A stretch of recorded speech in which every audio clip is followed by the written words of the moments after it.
Are you getting yourself ready for our show?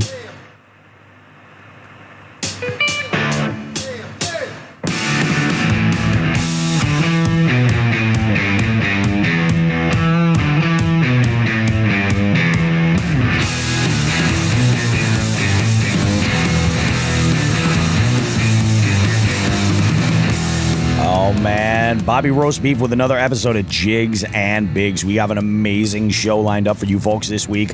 I got Who the Fuck is Joe Brown with me, and Sean the Fisherman is taking this week off to kind of collect himself. He went through some shit. We'll touch on that very briefly, but more information will be coming on that next week. What a wild week, everybody. It is winding down to the end of October, and things are really heating up and getting a little crazy with the Jigs and Bigs multi-species scavenger hunt tournament. I had one hell of a week. You're going to hear all about that.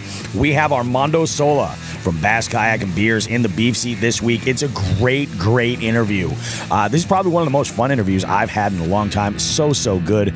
We also have some really good information for you guys. A great FTG call-in from one of our listeners, and we've got information for you about the 200th episode game dinner event that's happening in January. Yeah, tickets are going to be available very soon. Like, if you're listening to this show right now, it means there's a good chance that link is out there for some folks, and you should pay attention because we have a great event lined up, all to raise money for Veterans Inc. We will see you guys in a bit. Go ahead, grab yourself something delicious to enjoy because we got more Jigs and Bigs goodness coming up right after this.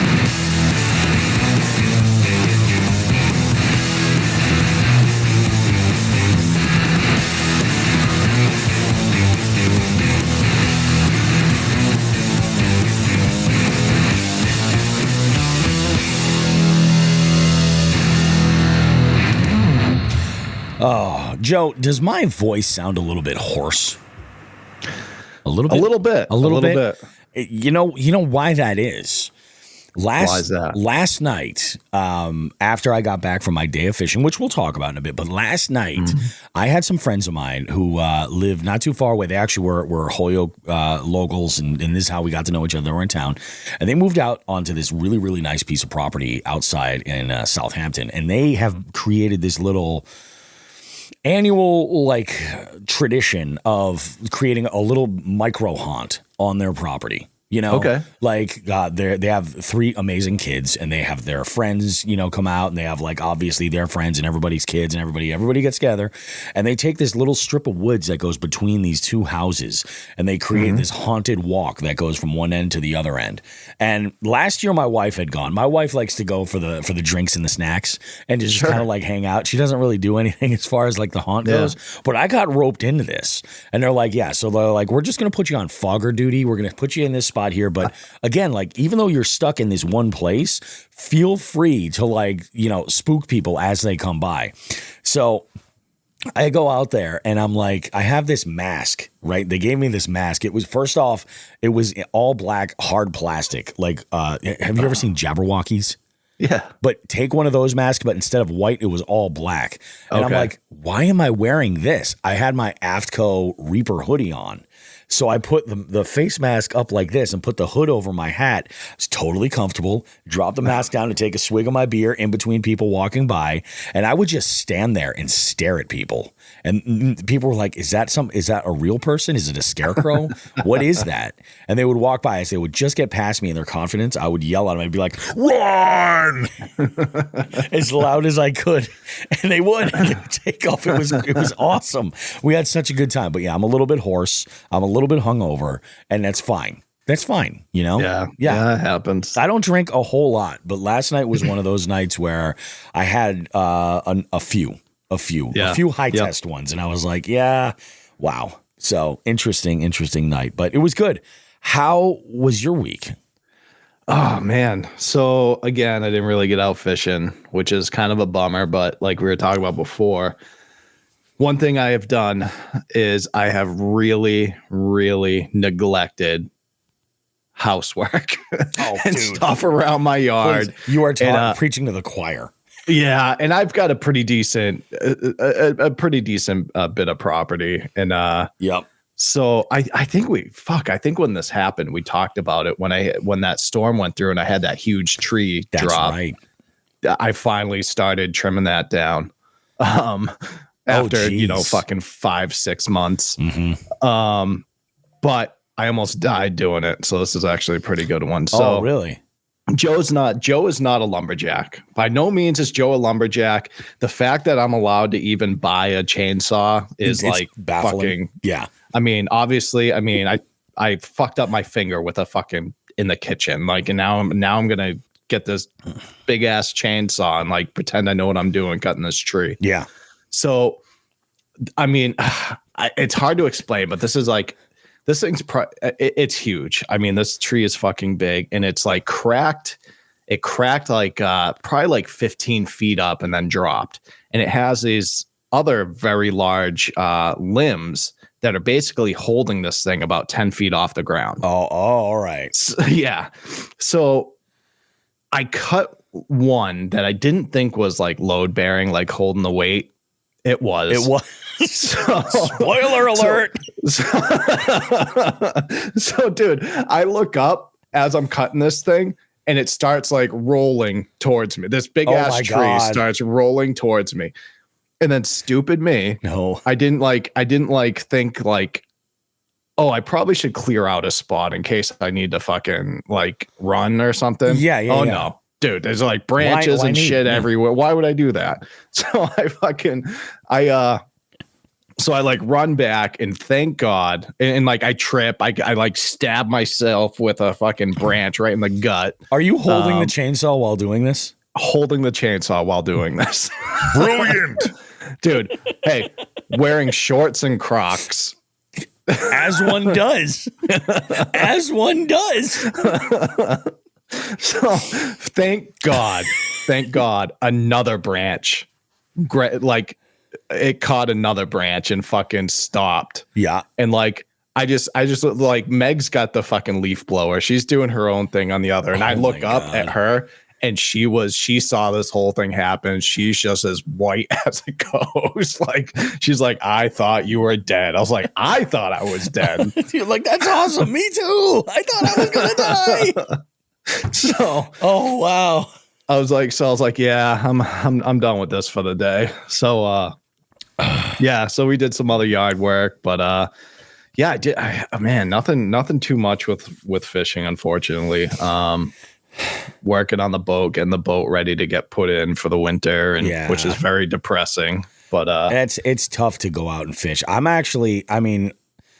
I'm kind of amazed how often I've been out this week. I was like, you've been killing it this week. Well, I made the commitment early this year to be out on average 3 times a week, and I'm probably a click over that, because there have been many weeks this summer where I've done 4 sends, which has bumped the average way up, but I haven't gone below 3, I think, all summer. It's crazy.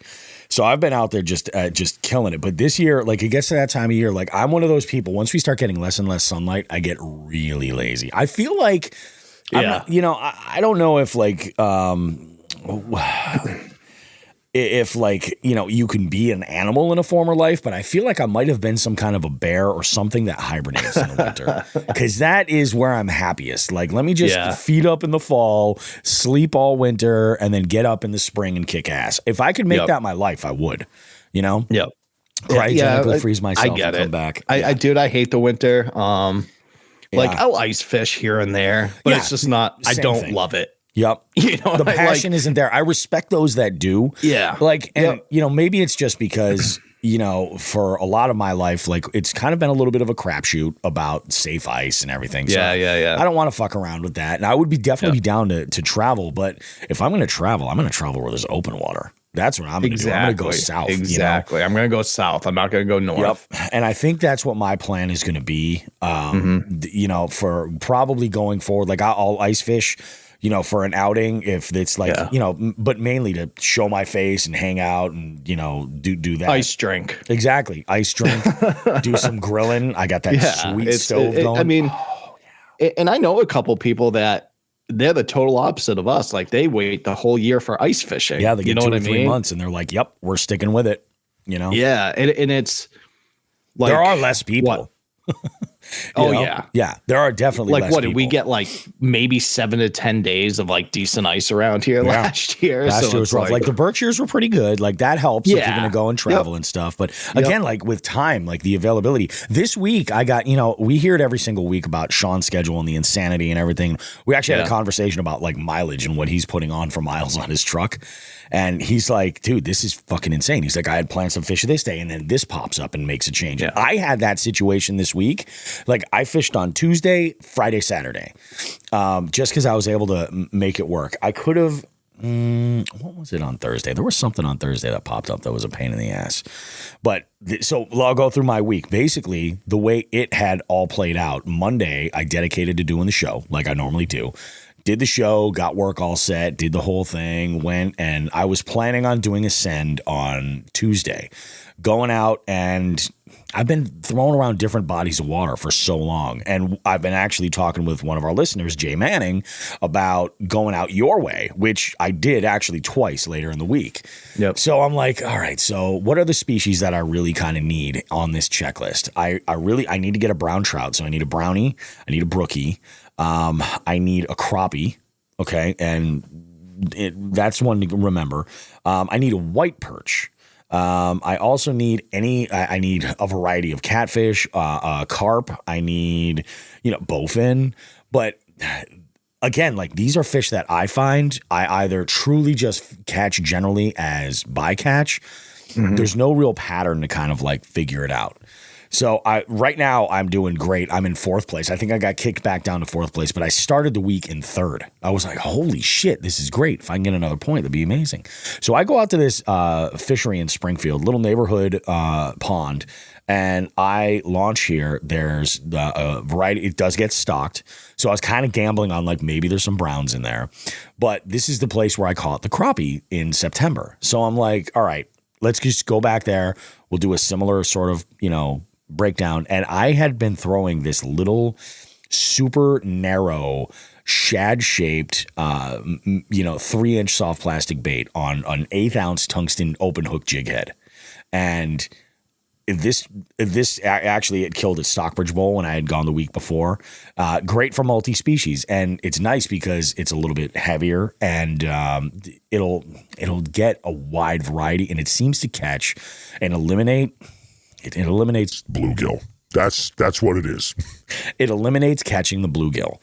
And that's kind of what I was like, yeah, let's try and avoid that. Like it'll get nipped, but that profile is just a little bit too large. Like if a bluegill bites it, it's a tank, and it'll be something worth, hey, maybe it'll be a pinfish. Who knows?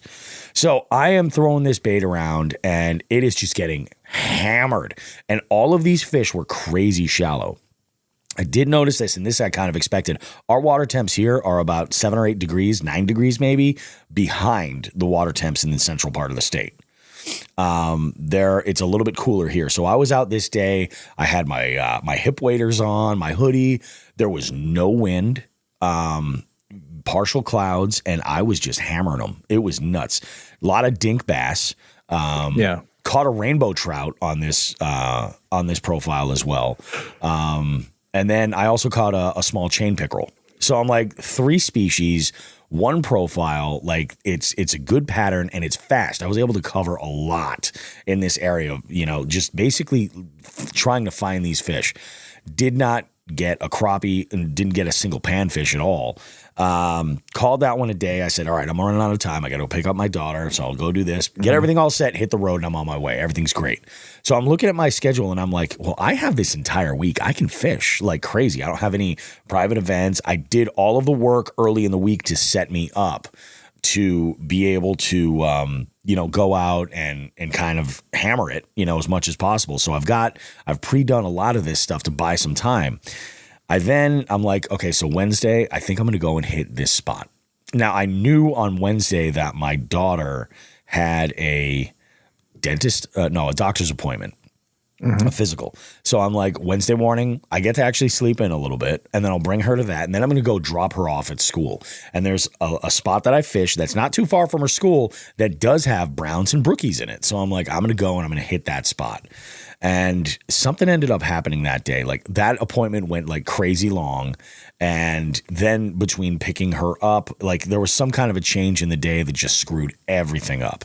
So I'm like, all right, so I'm not going to fish that day. No big deal. Wednesday, what I ended up doing was I made the decision. I got home and my oldest daughter was home. Now, my oldest daughter, she got two things going on that are just stressing her out like crazy.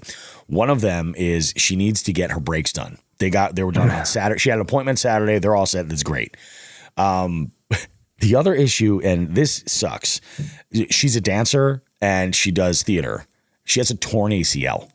It sucks. Yeah. She needs surgery for it. And she's like, she actually said to me, she's like, I don't know if I can afford the surgery. And I'm like, you can't not afford the surgery. I was like, trust me. I go, you don't want to fuck around with that at your age. I'm like, get it taken care of and we'll make it happen. Don't worry about it, you know, because she's an adult, you know, I mean, she's an adult, you know, I say, you know, she's my daughter, but like, she's an adult. Like we're trying to like teach her, like you know, she doesn't pay rent, you know, anything like that. She has no real financial responsibilities at all, but we're trying to like get her to like understand how things work a little bit. So, and, you know, it's important. It's a challenge to see them struggle, but it's a good thing that they struggle a little bit, you know? So I'm like, no, go ahead and get it done. Like we cover your insurance. Your insurance is going to cover a vast majority of that. But I'm like, yeah, you're going to have a little bit of a bill. But she's trying to figure out if she wants to. Well, the torn ACL actually came on Thursday. That's how we discovered this. She had to go for a follow-up on Thursday. That's what fucked up my Thursday plans. But I decided on Wednesday, I come home and I was like, hey, kiddo, I go, you hungry? She's like, yeah, what are you going to make? Well, anytime I say that, her eyes perk up. She's like, huh, what do you got going? What's going on here? Because she knows it's going to be something good. And I said, I have this massive rainbow trout that I need to cook. I froze one and I put one in the fridge and I hadn't gotten to it yet. So I was like, I'm going to make something if you're into it. She's like, what are you going to make? I tell her. So what I did was this. I made some home fries, right? I love home fried potatoes. It's probably one of my favorite things in life. You can do so much with them. Made some home fries, used a little bit of the SPG seasoning. I used a lot of the SPG seasoning from Heat Your Meat, Andy's Heat Your Meat company. Awesome. Seasoned these up really, really great. Then I put them in a small baking dish and put them in the oven to just kind of keep, you know, let them go.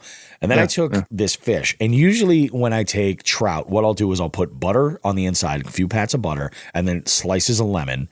And then I'll, you know, before I even do any of that, I'll season the inside, usually with just salt and pepper or something like that. And then I'll season the outside as well. I got a little crazy, and I did the SPG on the inside. I added the butter. I added the lemon.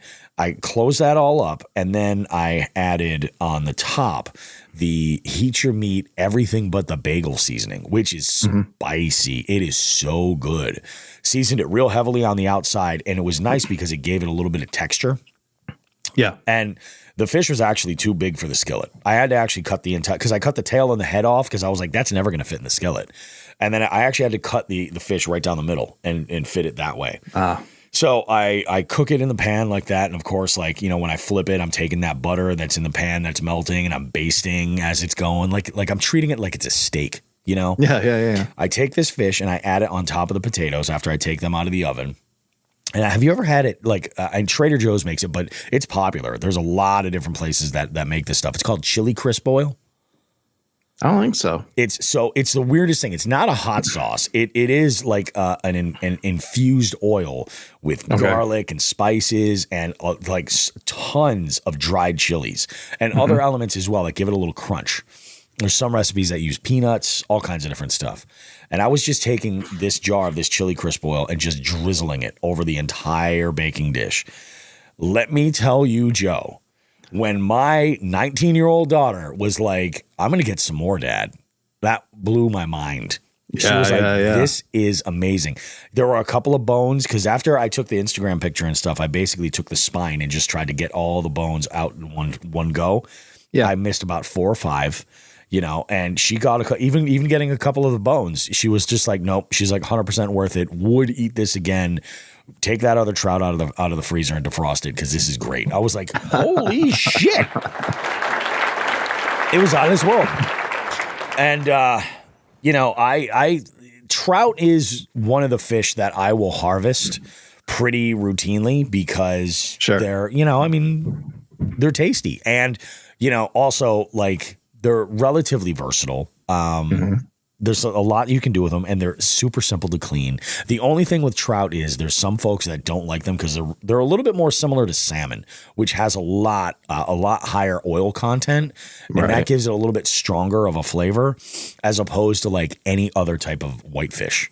Right. That was my highlight on Wednesday. Thursday I got up. And actually, it was Wednesday night. I knew my Thursday plans were going to go to shit because my daughter says to me, she's like, "Oh, hey, Dad, I have a doctor's appointment." And keep in mind, she had an appointment to get her brakes done on Saturday. And I told her that she should really only drive for the trips that she needs to.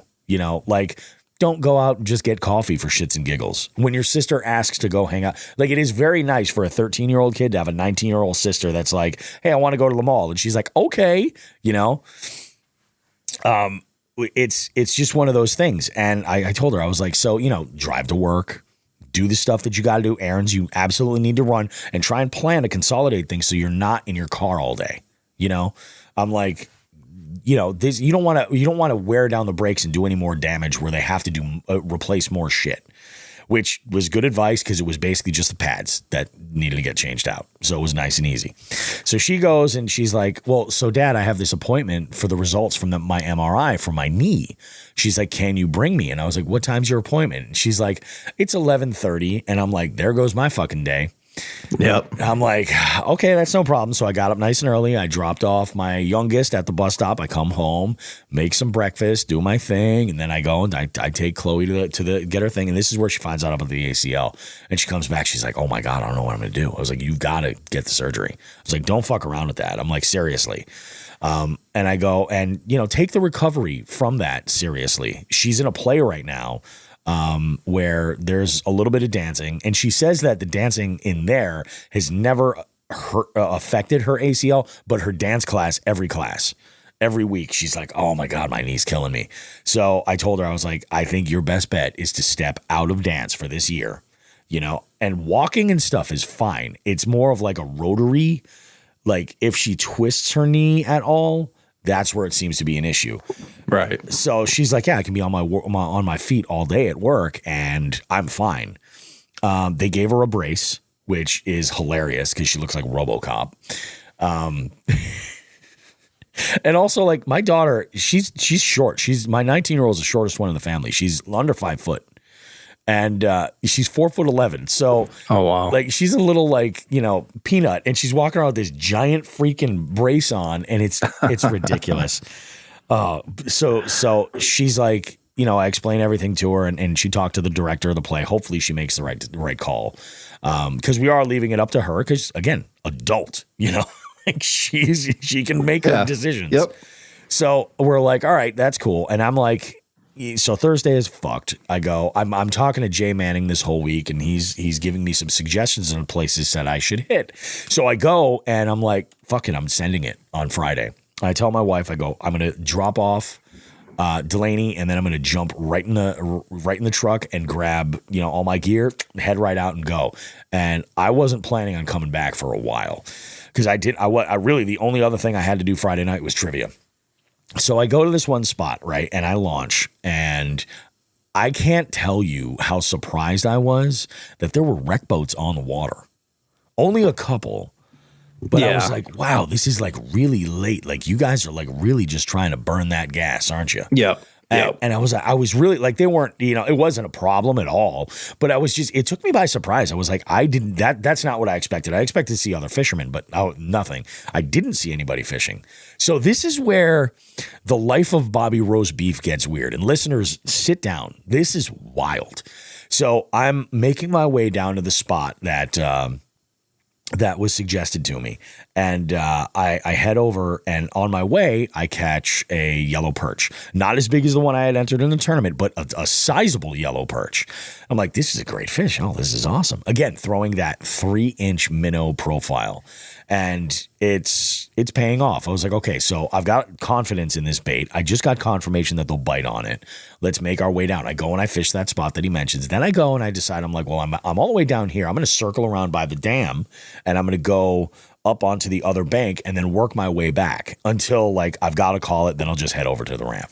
Right. So I go, and as I'm working along this dam, now that's Route 9 that goes over by the dam, right? Yep. So heavily traveled road, like everybody in town is always on it all the time. I go by and I catch, right where the dam starts, I catch like a nibbler, like a 12-inch nibbler bass. I'm like, all right, cool. Release this fish, go on my way. There's a little dock that's over there, and I'm kind of fishing along that corner and along that wall of rocks, and it's a nice drop off right there. And I hook into the biggest fish of the day was another bass. And I'm like, holy shit, this is great. And I'm like, is this bigger than my largemouth on the in the tournament? I'm like, I could use the inches. Let's measure them and take a look. It was 15 inches. The fish I entered in my tournament was also 15 inches. So no forward mobility, nothing on any of that. So I release this fish.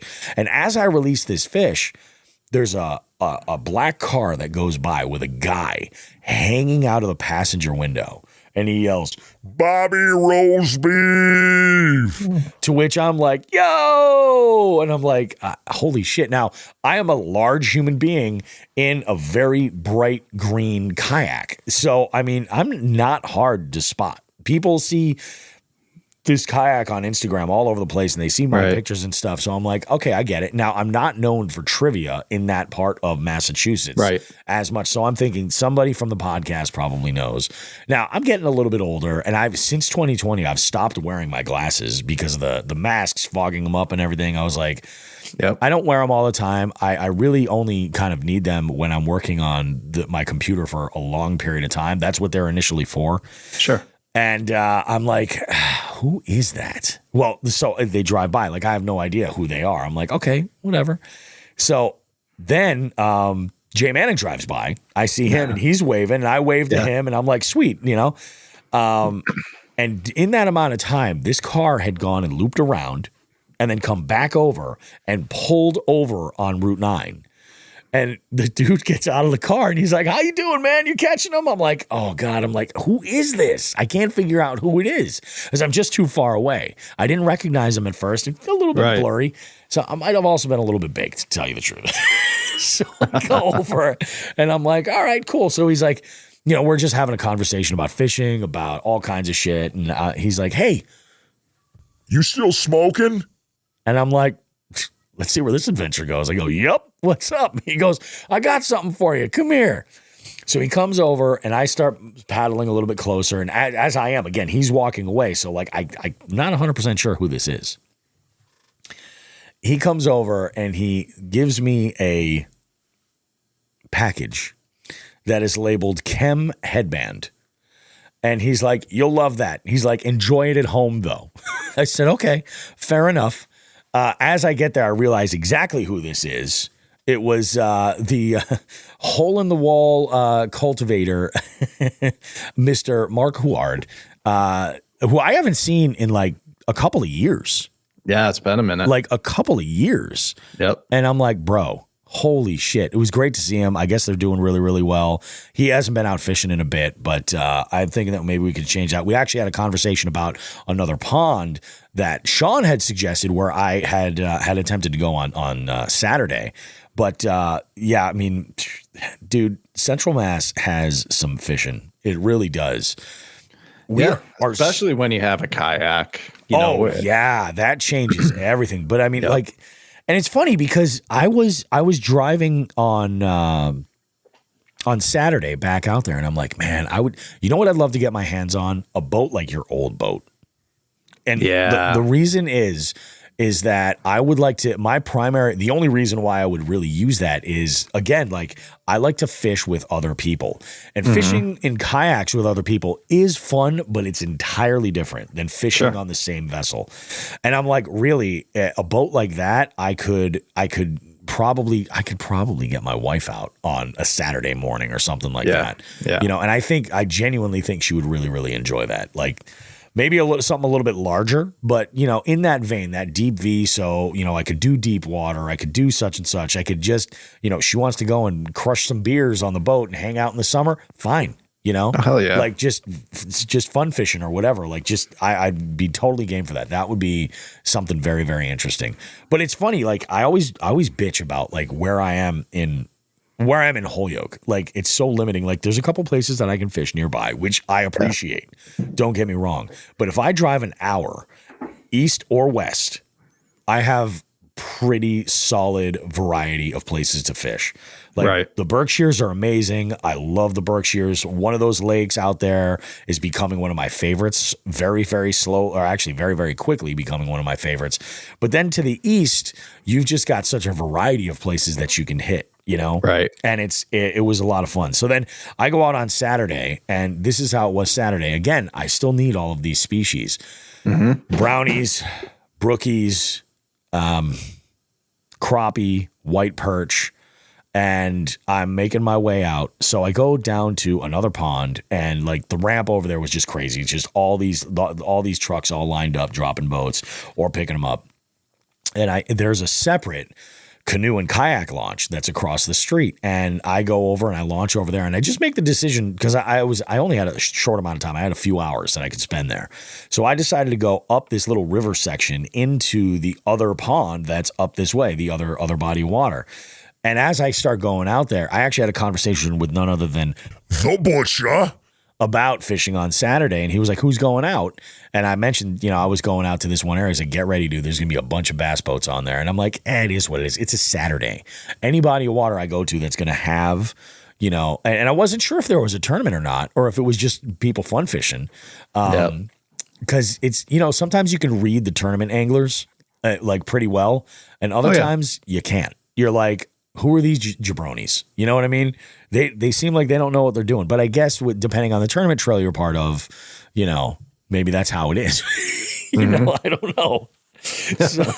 So I go and I'm fishing, and I had a little FTG instance. You'll hear about the details there. But for the most part, most of these boats I had no issues with whatsoever. Primarily because when I was in that river, they had to just motor down so slow in order to be able to get there, because it gets shallow up there fast. It really does. And dude, when I say I lit them the fuck up, I am not bullshitting. In there, I caught 24 fish, but it was like September all over again. I started throwing that 3-inch minnow, and this has an exposed hook, obviously, and there's a lot of grass over there. So I'm fishing it kind of fast, but I feel like it was just a little bit too heavy with the fall. There was nothing to really fall into. It was so shallow. So I'm like, let's try this. So I grabbed my other rod that I had been using when I was in the Swift River, and there was an inline spinner on there, a little 1/8 ounce rooster tail. And I'm casting this over, and I'm working it back over the tops of the grass. And I get to this one spot. And again, these fish were like really close to the bank. Actually, in fact, all the fish I caught this week were really, really close to the bank. Like I would be scanning with my electronics, and I would just see in some of these bodies of water, like nothing, like no grass, nothing. It was just bare. And I'm like, this is wild. So like all of these fish that I was catching were like comically shallow. So I'm fishing over here, and I saw something happen with this spinner that I've never seen, and maybe you have, Joe. But I'm bringing this spinner back, and I see a trout coming from the left, like a good sized rainbow, I think, coming from the left, darting toward this, and then I see a yellow perch from the right hand side at another angle, and eventually they got in. I think what happened is they saw one another and then took off. I know, that's what it looked like. So that body of water that you're in right now has been, and we have talked about this. You and Sean, not on the air. That place it's been wicked fucked up this year because of all the rain, and that trout typically wouldn't be in there. Yeah. That's not a place you catch trout. And the other thing is, so I went into there's a tournament there Friday for ABA. Yeah. Unfortunately, I wasn't able to compete because I just couldn't get it off of work. Yeah. But I did make it for the weigh-in, and there's there's smallies being caught in there, which is not typical. It's just that body. But like you telling me that you had that trout, that big rainbow, especially. I mean, obviously he's coming from that other body of water. That's exactly what I expected. Yep. But it's just not like last year. when they were doing the construction on that bridge, they kind of had a lot of those trout and stuff went into that other body of water, and they got locked in there. Yeah, because they were doing that construction and shit. So like people were catching them like when they were able to ice fish, they were catching them on the ice and stuff. And it was just not typical of that body of water. Yeah. So yeah, it's cool to hear you say that you actually saw. I haven't caught either a smallie or a trout in there, but I know they have been being caught in there. It was wild. So I did catch a largemouth on this spinner, and I was like, well, they were following it, but they didn't attack it. Like, and that trout was close. Like, he was there. He could have gotten it. And I don't know that it was a perch that scared him off. But I said, you know what? I'm going to try something a little bit different. I'm going to keep this on hand. But I cut that off, and I put on an 1/8 ounce jig head, and I put on a 2-inch swim bait. Little tiny 2-inch swim bait. Nice little color profile, too, actually. I happen to have a chartreuse jig head, which matched part of this plastic nicely. So the bait looked phenomenal. And what was nice about it was I was able to actually, with this, confidently allow it to fall into the weeds that were in between, and then jig it up and down and move it and swim it and all this other stuff. This is where I lit them up. The problem with throwing that bait is now this opens me up to catching a ton of bluegill, which again, like, is okay. Like, at least you're catching fish. And on light gear like that, it's fun. And there were some that were absolutely like huge that would just crush this. So I caught at least a dozen bluegill. And I caught at least a dozen bass. The biggest one coming in at about 10.5 inches. And this was just, there was just a shit ton of small fish all over the place. So I'm casting up shallow, and I'm swimming this back, and I'm letting it, where there's weeds, I'm letting it drop down. I'm jigging it back up. I'm ripping it free of when it gets hung up, and it's getting hammered. I had a crappie that took a bite under the boat. I was sitting like right at a weed line. Like, I just kind of drifted up. The wind had blown me up along this weed line. And I was like, oh, well, there's this one spot here. I'm just going to drop this down vertically and see what happens. I drop it down. I start jigging it up and down. Bang. It gets immediately, my line starts taking off. I'm like, all right, cool. I got fish on. Everything's good. I see as it's coming up around the bow of my boat, I see it's a crappie. I'm like, holy shit, this is the point that I need. So I go and I grab my net, and as I go put it in the water, the crappie goes up to the surface and shakes right off. Like, they're thin freaking material around their mouth. That paper mouth, it's just, it's insane. I'm like, you son of a bitch. I'm like, I should have just boat flipped them. I really should have just fucking boat flipped them. Stupid for not doing it. But, and I can tell you the truth, this crappie was small. I don't know that it would have hit the 8-inch mark. I don't know. You know what I mean? It was, if it hit the 8-inch mark, it would have been amazing. This wasn't a tank or anything that I could see that was like, yep, 100% I'll be able to enter this. Sure. It would have been a crapshoot, pun intended. You know what I'm saying? It would have been a crapshoot to see if it had hit the minimum, but it was that species. I was like, fuck. But when I saw that was like instant confidence. I'm like, okay, so I know that I could get him in here. I went up into that other part of that body of water, and I cut back over to fish the other side. This is where the FTG happened, and I'll talk about that. Mm-hmm. I fished that other bank on the way down and rounded out. Like I said, it was over 2 dozen fish. It was ridiculous.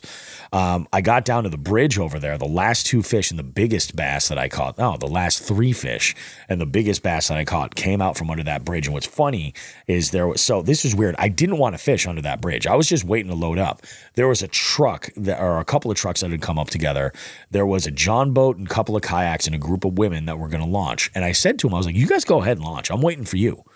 And they're standing with their boats at the top of the ramp, like just blocking the way up there. So I'm like, okay, that's fine. Well, there happens to be a bass boat that's going to try to get under the bridge.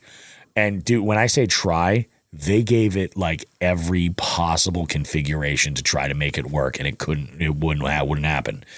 So they, they're moving their way around, and they're like, have you caught any fish under the bridge? I'm like, no, I'm waiting for them. So I'm about to try. So I go and I flip this little swim bait in there. And if I took 6 casts, I caught 3 fish. It was ridiculous.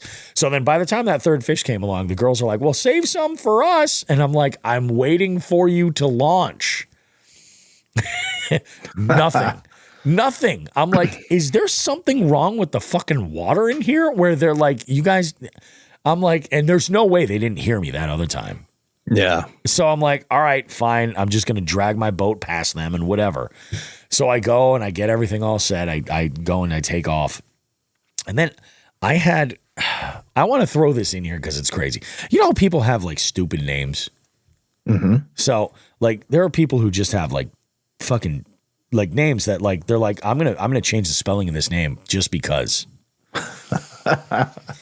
I went to a convenience store to get my ceremonial chips and a soda.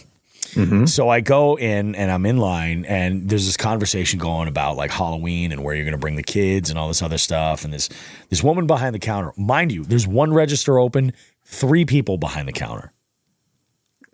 It must have been a Cumbies. It 100% was. Yeah. It 100% was. So I'm laughing as this girl is describing her, and I'm gonna say her name out there because this is what I was baffled by it. And so I'm standing in line, right? I'm laughing and giggling. I'm like, what the fuck? Again, was probably a little baked, a little bit. Yeah. And I'm like, okay, what's going on here? And I noticed that her name tag says Nadia, spelled Nahdya.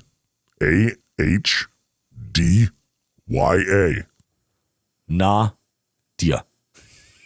The fuck? And the biggest the fuck moment was because I feel now this again. This is very uncouth. Yeah. You never estimate a woman's age. No. But I would say she was probably close to my age, which is not the generation for that, you know? Yeah. That's not the generation where it's like those names were like, you know, now maybe she wasn't my age and she just lived A fucking hard ass life. because it's possible, but Were you still in my area? Oh, yes. Okay, so she probably lived a hard life. I can verify I was in a DARE community. There was a sign Okay. right by the companies. It's like, this is a Okay. DARE community, you know? I have a feeling I know which one you were at. Yeah, probably. I'm like, this is fucking insane. And I'm like, okay, all right. Oh, so yeah, I had to call it a day. Came home. This is what we did. This whole like gathering at our friend's place for Halloween. It was a lot of fun last night. But yeah, man, I was on it. Like I caught fish. I caught a lot of fish. Every time I went out, they were just the wrong species. This was such a trying week. Yeah. It was crazy, man. It was So crazy. what I'm bummed out about with you not being able to get under that bridge is that's where you were going to get your brown. If you were going to get a brown, that's where it was going to be there. Well, it's funny Yep. because there's 2 ponds and I know it's going to be after the tournament, but I don't give a fuck. You know what I mean? Yeah, It's just for the sake of knowing. I'm actually going to go during the week back there this week, and I'm going to go to the regular launch, not that canoe launch. I'm Yeah, going to launch my boat yep. there, and I think that'll be pretty good. It's going to be cold, but I'm like, it's fine. Use those minnows that you've been using and jerk baits. Yep. Oh yeah. Oh yeah. Yeah, so he's gonna kill me. I don't know if he listens to the show, but Ryan Anderson, he kills him on jerk baits there. Oh, no kidding. Oh, that's Yeah. good to know. That's good to know. Yeah. And I got a nice variety of sizes that I can throw too. Yep. Like I've started building a nice little jerkbait box. So, There you go. Yeah, it'll be solid. But yeah, man, it was a wild ass week, and in this tournament, like it's only done on Tuesday. Maybe actually, I was looking at the weather was it last night? Because I have a camping trip coming up with my wife. That's right. With Queen Beef, which could be who knows what's going to happen. Oh yeah, Tuesday actually looks great. It looks like we're going to get rain Monday, and then Tuesday things are a little bit better. Yeah. It's gonna be It looks cold. I think it's supposed to be pretty decent next week. Yeah. Although there's a cold front. There is a cold front. There is a cold front that might turn them off a little bit. Fuck it. I'm going to do what I can. Yep. I'm going to do what I can. I'm going to send it no matter what. So yeah, I'm going to head back down that way. I'm like, this is a resource that I have not been fishing. And it is, I will tell you, like, I am so glad we're talking about doing this reintroduction episode on Facebook Live and on Instagram. Not on Instagram, on YouTube. To kind of like refresh everything. Oh, Fish and a Stick says headband. Headband is fantastic, apparently. Okay, we're going to find out. We're going to find out after this show. Yeah, that's the plan. There was what the hell was I talking about? The reintroduction show. What's so good is that this will be interesting because there are people who go back and listen to the first show, and if you're listening to this show and you haven't do that, go listen to that show. Go listen to that show because there is a stark contrast in the angler that hosted that show and the angler that's hosting this show right now. Like there is a giant contrast in there. I am a different angler, 100%, infinitely more confident in what I'm doing, and but not overly confident. And that's a sweet spot, So I'm gonna send it, and we'll see what we can do. Yep. My biggest thing is I really want to get a brookie this year. Yeah. I've never caught one, and they're a native Massachusetts fish. They're the only native Massachusetts freshwater fish I haven't caught. Okay. So that would be like a big one. And actually in my mind, so you remember like episodes and episodes ago, probably before the 100th episode, I talked about wanting to get a fishing themed tattoo, a big one. Like I want to dedicate this arm to it. And what I think I want to do is include the native species. I want to include a handful of the native species, Massachusetts native fish, freshwater fish. So that's a yellow perch, a chain pickerel, and a brook trout. Right. And I'm like, just the colors alone will look amazing. Like it'll look beautiful. I'm like, that would be amazing. We'll fool around with it. We'll see what we can do. But I think once I catch a brookie, I'll feel better about getting that. Yep. And like, I still need to catch this one because I'm a moron. It was just, dude, it was such a wild week, such a freaking unbelievable week. But we got other stuff that we got to talk about, like big stuff, like the 200th show coming up in January. That is coming up. I put together the event for ticket sales and everything like that, and I do kind of want to go over some of the details and kind of like, talk to you guys about what you can expect. What's it all about? So I'm going to actually call this up right now.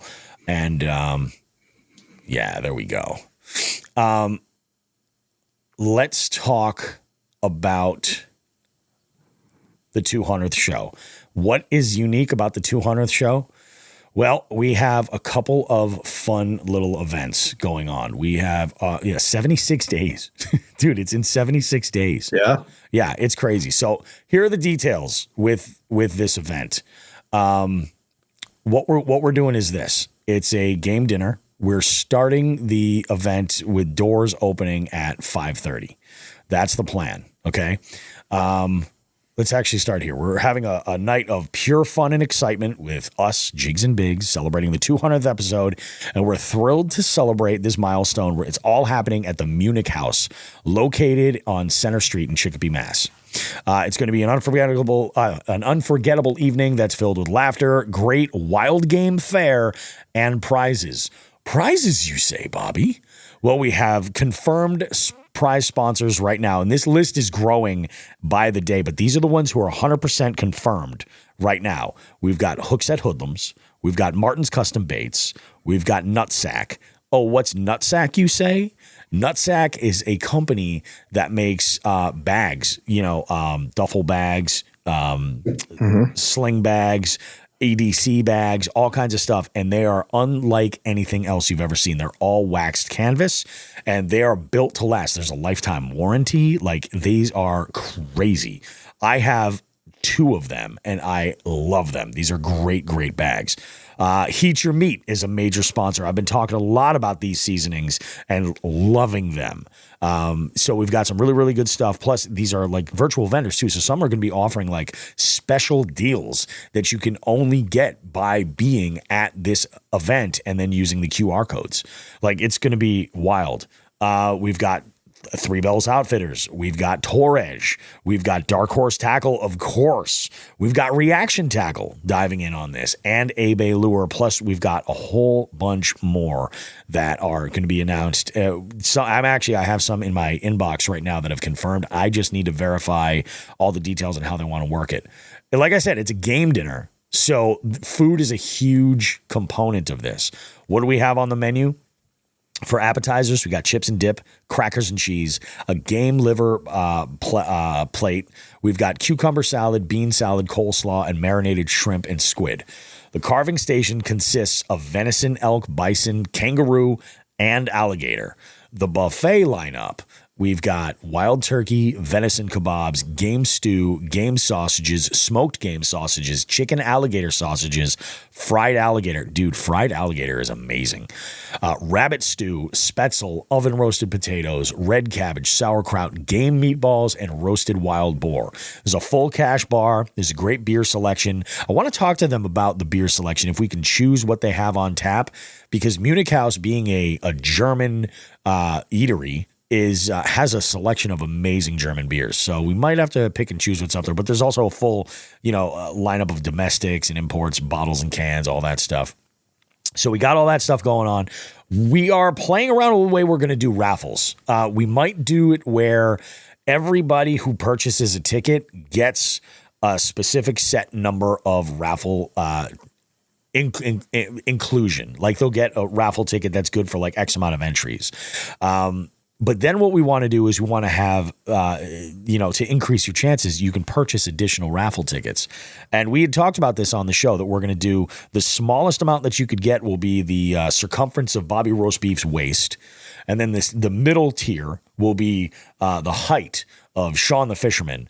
But the biggest tier of raffle tickets that you could get would be the measurement of the love that Joe has for America. That'll be the most amount of tickets that you can get. And, I think we might do like a pack where you can get them all and some like mega amount of tickets or something like that. So like you'll just be able to win and win. It'll be fast too, because nobody's going to have to look at numbers or anything. So we're going to try and streamline things and keep it really, really fast. I'm going to tell you guys this. We tried to keep the ticket price as low as we possibly could. And in order to be able to pull this off, it is not as low as we would like it to be. But I need you guys to know this, that the price of the tickets, like this is an expensive event to be able to do because of the food. This isn't just some regular night out, you're not going to a Jack and Jill where there's a plate of baked ziti and a cold cut plate. No, this is high end stuff. I should also mention that the menu here, some items may or may not be available, or there may be limited amounts of them depending on what's available at the time that we put this together. But that is the broad selection of what is available on there. And it's ridiculous. Even if we had half of the stuff that was on here, it would be absolutely amazing. So I'm looking forward to it. I hope you guys are as well. Tickets, there's a portion of every single ticket sold, a good portion too, that goes to Veterans Inc. Veterans Inc., of course, we've talked about them on the show. We're going to have Christian on to talk specifically about the organization, kind of get into some of this that can, some of the details, share some stories. We're also going to be taking donations day of, like most fundraisers. If you guys want to bump up your fundraiser, the raffles, that goes directly to Veterans Inc. All that money goes directly to help Veterans Inc. So that's one way you can do it. But if you want to make a donation above and beyond that, you absolutely can do that.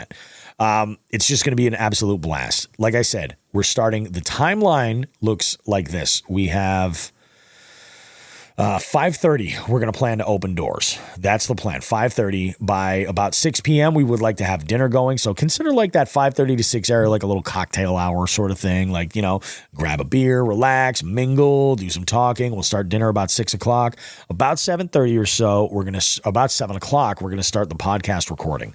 We'll start recording. We will do the entire show, minus the interview segment for that show. So we may, when that show drops, we will probably have an interview guest that will be added to that. But we're going to do segments 1 and 2. And the tail end of segment 3 is most likely going to be the raffle, calling out winners, things like that for all these prizes, because we want to celebrate people who are winning as well. And I'm debating, Joe, what do you think about this? I'm debating, because there are folks that aren't going to be able to make it all the way to Chicopee, Mass in January, and they might want to get in on the raffle. I'm debating making an extra ticket that's available that is 100% proceeds to Veterans Inc., but you can win online. You'll get a limited number of tickets. You know what I mean? You'll be making a donation to the cause, but you'll have, let's say, maybe 10 entries on any of those prizes. And we'll go ahead and spin the wheel and do that. I'm debating that idea, including the online audience as well. You know, we'll talk about it. Jig heads, feel free to comment how you feel about that. And while I'm talking about the jig heads, why are the jig heads so important with this? Because jig heads, you're getting first crack at your tickets. We have a limited amount of seating. It's a good amount of seating. We can fit a good amount of people here. But, you know, obviously, my family, Joe's family, Sean's family, we want to include enough seats for those folks that want to be part of the event. So we're starting with the most dedicated followers and listeners and just folks that love this show, the jig heads. So you will get access in the Patreon. We're going to post the ticket link in the Patreon for our jig heads. They get first crack at it. We're basically going to hold off until Veterans Day. See what I did there? We're going to hold off until Veterans Day when the ticket link will go public for everybody else. And just so jig heads know, jig heads, if you wanted to purchase tickets on behalf of your other friends and stuff or share that link with them, go for it. That's totally up to you. So if you're bringing like your family and stuff, absolutely. Like you're not limited to one ticket as a jig head. Like you can 100% do that. You just get first crack. What I'm saying is this: if you're not on board as a member of our Jighead family, as our Jighead community, you should go sign up now, because by the end of this week, that link is going to be available to our Jigheads. And it's going to be amazing. Last time we did this event, I was blown away then. We've learned some shit, I think. We've learned some. I mean, it's just going to be a blast. Joe, I am looking so forward to this. This is going to be so much fucking fun. And it's great. It's going to be wild. This is going to be like great little practice too for you and I to do Columbus in February. Right. Yep. Which I apparently have a passenger princess for. That's going to be amazing. It's going to be so good. I've got one too. Yeah, well, you're married to yours, you know. We're not. Adam and I aren't going out to Idaho to raise sheep just yet. But who knows? After this, who knows what could happen? We did have a conversation, he and I, about the glory of all things canned fish. And I told him, I was like, yeah. He's like, maybe I'll bring up some sardines. And I was like, or no. Like, it's up to you. I could just or you couldn't, and I'd be okay with that. Sitting in a hot tub with like a can of sardines. No. We painted him into such like a degenerate with canned fish. But it's funny because like I have, when I camp, I have like a little pantry box of like all the shelf stable stuff. Anything that's in a can or a pouch or anything that's shelf stable all goes in here. My seasonings, everything else. So I have nice, easy access. And the truth is, I don't ever take that out of my truck. Like, if I'm like, oh man, I like realistically, if I got off the water and I'm like, I don't have the time to stop for lunch, I have things in that box that I could eat. It's always there. I am the ultimate fat kid. But my big thing is the shenanigans that are going to happen at that Airbnb. Oh, dude. Ridiculous. Yeah. Oh, yeah. Yeah. It's a wild group. It is. It's a nice place. I'm hoping we don't destroy it. It's very nice. We'll see what happens. It's much nicer than I expected. I was like, wow, holy shit. Yeah, Columbus, look at you. I'm really looking forward to the expo. I think that's going to be a whole lot of fun. There are folks that are going to be at the expo that are virtual vendors, which is awesome because we'll be able to put a name to the face, and they're also going to be there and be virtual vendors for the Columbus show as well. So this is going to be a blast. I am really looking forward to this. This is going to be so much fun. And tickets are available for you guys this week, starting with the Jighead family. And then on Veterans Day, that link goes public. So you guys can go ahead and get your tickets. I'm going to throw the price out there. It's $90. The tickets are $90. I want to tell you guys this up front, that $65 of that is for the food. So that's it. We're not gouging this like crazy. We just want to be able to raise enough money for Veterans Inc. So it's a whole experience, man. We got food, we've got amazing prizes in our raffle. We're gonna have a great time. And one of the things that I do want to say about so the difference between the 100th show and the 200th show, like I said, some of the things that we learned, I don't know if Joe, you got to see this from the viewer's standpoint when we were there. Yeah. Sean and I neglected to plan anything. It was I was so focused on the technical side of it, getting the recording, capturing that, making it sound good, getting it so there wasn't feedback everywhere, corresponding with the video and the engagement and the virtual vendor program. Now that I kind of have a little bit more comfort with how all that works, I'm not so worried about that. But I can remember, I remember at the opening show, I did a little bit of a stand-up bit. I came out and warmed everybody up with a little something, and then I went back and we started the intro to the show. And we come out and Sean and this room full of people, everybody's cheering and clapping, and it was amazing. It was electrifying. It was really crazy. I was like, yeah. I even looked at Sean at one point. I was like, can you fucking believe this? And it was amazing. And then I was like, all right, guys, welcome to Jigs and Bigs. We should have planned something or something. I was like, we totally neglected the timeline. So that's why since then I've tried to get really good about having an outline of what every show looks like so that this way we can do it the right way. Now, obviously that's going to be a little bit different because fishing is not going to be amazing that time of year. Yeah. Most likely, I am trying. I think I'm going to do the same thing I did last year, and I'm going to try to make it a point to catch as many river fish as I can before the rivers freeze up. I'm going to try and hit them hard. Right.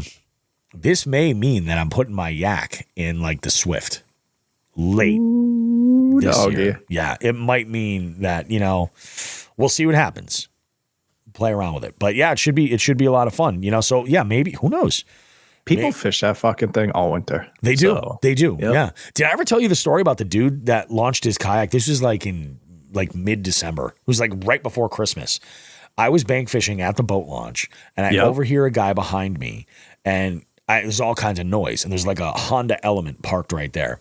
Yeah. And I'm like, all right, this sucks. I'm going to change spots. So as I'm walking back up, I hear a guy go, hey, excuse me, sir.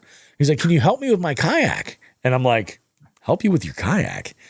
All right. And I notice his boat is on the ground, and it's one of those fold up kayaks. Have you ever seen those? Oh God. Yeah. They're crazy. Yeah. I'm like, yeah, absolutely. No sweat. He's like, yeah. He's like, can you just bring it down to the water for me? And I'm like, who the fuck is this guy? Homie comes around the corner from his car and he has no legs. Oh, talk about feeling like a dick. Like an absolute piece of shit. I'm like, dude, you're going out there in this with this cold? And he's like, oh yeah. He's like, no problem. I'm like, God bless you, dude. We had a good conversation about some of the other areas that he fishes. He likes to fly fish for pike. And he's like, yeah, he's like, I've never fished this river. I figured I'd go and check it out and see what it's all about. I'm like, oh, have fun, man. Go for it. And some of the shit that he saw, I had never seen before, And I have a feeling I know where if he went upriver, I know where he stopped because there's a laydown that goes all the way across. And I'm sorry, you're not portaging over that. Not that time of year. It's not going to happen. So I'm was he scooting himself down on his skateboard? No, he wasn't on his skateboard. He was just picking himself up. And what movie is that? Come on. Was that Kids back in the day? Yeah. It was. I have no legs. I have no legs. Wow. Holy shit. I'm surprised you even remember that. Oh, yeah. Oh, that was a fucked up movie, man. Oh. It was a fucked up movie. It was wild, but yeah, so that's what we have going on. I think we'll probably have a little bit of fishing conversation to be had. I think so. I'm planning the 2024 travel season, and I dropped a suggestion into the host chat, or not the host chat, into the collab chat with Dark Horse Tackle. Mm-hmm. I kind of want to do the Susky with those dudes. Yeah. I kind of want to. They want to do they want to get some kayaks. And from what I've understood, if you're gonna do the Susquehanna, it's a kayak thing. You're gonna destroy your outboard, Yeah. So I think I kind of want to do that, but I think, dude, you and I should do one of these because, I mean, you know, obviously you've got this amazing boat, but I've got pretty amazing camping gear to bring to the table. Yeah. And we can set some shit up. We should plan a Joe and Bobby retreat. Oh, fuck yeah. Destination body of water, disperse camp it. It could be fucking awesome. It could be fucking awesome. Yeah. You pick a body of water. Okay. Yeah, you pick a body of water, a destination thing, and we'll go like middle of the winter, dead ass middle of the winter. We'll go somewhere. Yeah, you know, it'll be nice. It'll be on the cheap. We'll camp. It'll be good. It'll be a good time. I think that'll be a fucking blast. And then you know, the beauty about that kind of shit is it's more content. You know, we go and have this experience, but we're also like, we can shoot video and stuff. And I want to throw a shout out there too. Anybody who wants to do some type of a collab, like when I did that, like I made so much content when I did Moosehead with Delirious.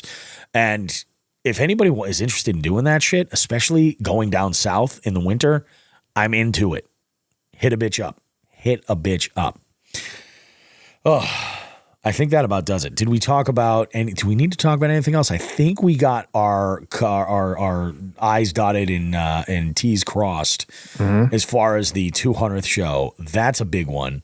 Yeah, we did pretty good. Not too shabby. We're down a host and we still managed to squeak by pretty good. Guys, segment number 2, we got our standard operating procedure for segment number 2, Just the Tip FTG, and our Gear of the Week segment. This week's FTG was a call-in from one of our listeners utilizing the hotline. So make sure you're utilizing that hotline. It's listed in the description of the podcast. You can always reach out to us there. Any type of a message is great. Doesn't have to be an FTG, but you know, if you just have some feedback you want to give us, a shout out, anything like that, go for it. This week, I was lucky enough to have Armando Sola from Bass, Kayak, and Beers. He had interviewed me a few weeks back, and it was amazing. We had a great conversation. His podcast is wonderful. Check it out. I recently just started following them on Instagram as well. So check out Armando in the Beef Seat this week. He's in our 3rd segment. We're going to take a short break, guys. You go ahead and refresh your drinks, and we'll be back in about 3 minutes. Don't go too far. Hey, you. Yeah, you. The one with the impeccable taste in fishing podcasts. Bobby Roast Beef here with a little call to action for all Jigs and Bigs listeners. We're opening up our hotline to you. Now you can call us to sound off about almost anything at 413-324-8519. Want to submit someone for our FTG segment? Call us at 413-324-8519. Care to maybe suggest a topic for Just the Tip or Bait of the Week? Call us at 413-324-8519. Maybe you just want to give us or anyone else a little shout out on the show, or you want to suggest a guest for the Beef Seat. You guessed it. Call us at 413-324-8519. The Jigs and Bigs hotline is there for you to leave a message with us 24/7. Just call 413-324-8519. Also, you can check that number in the notes of this podcast.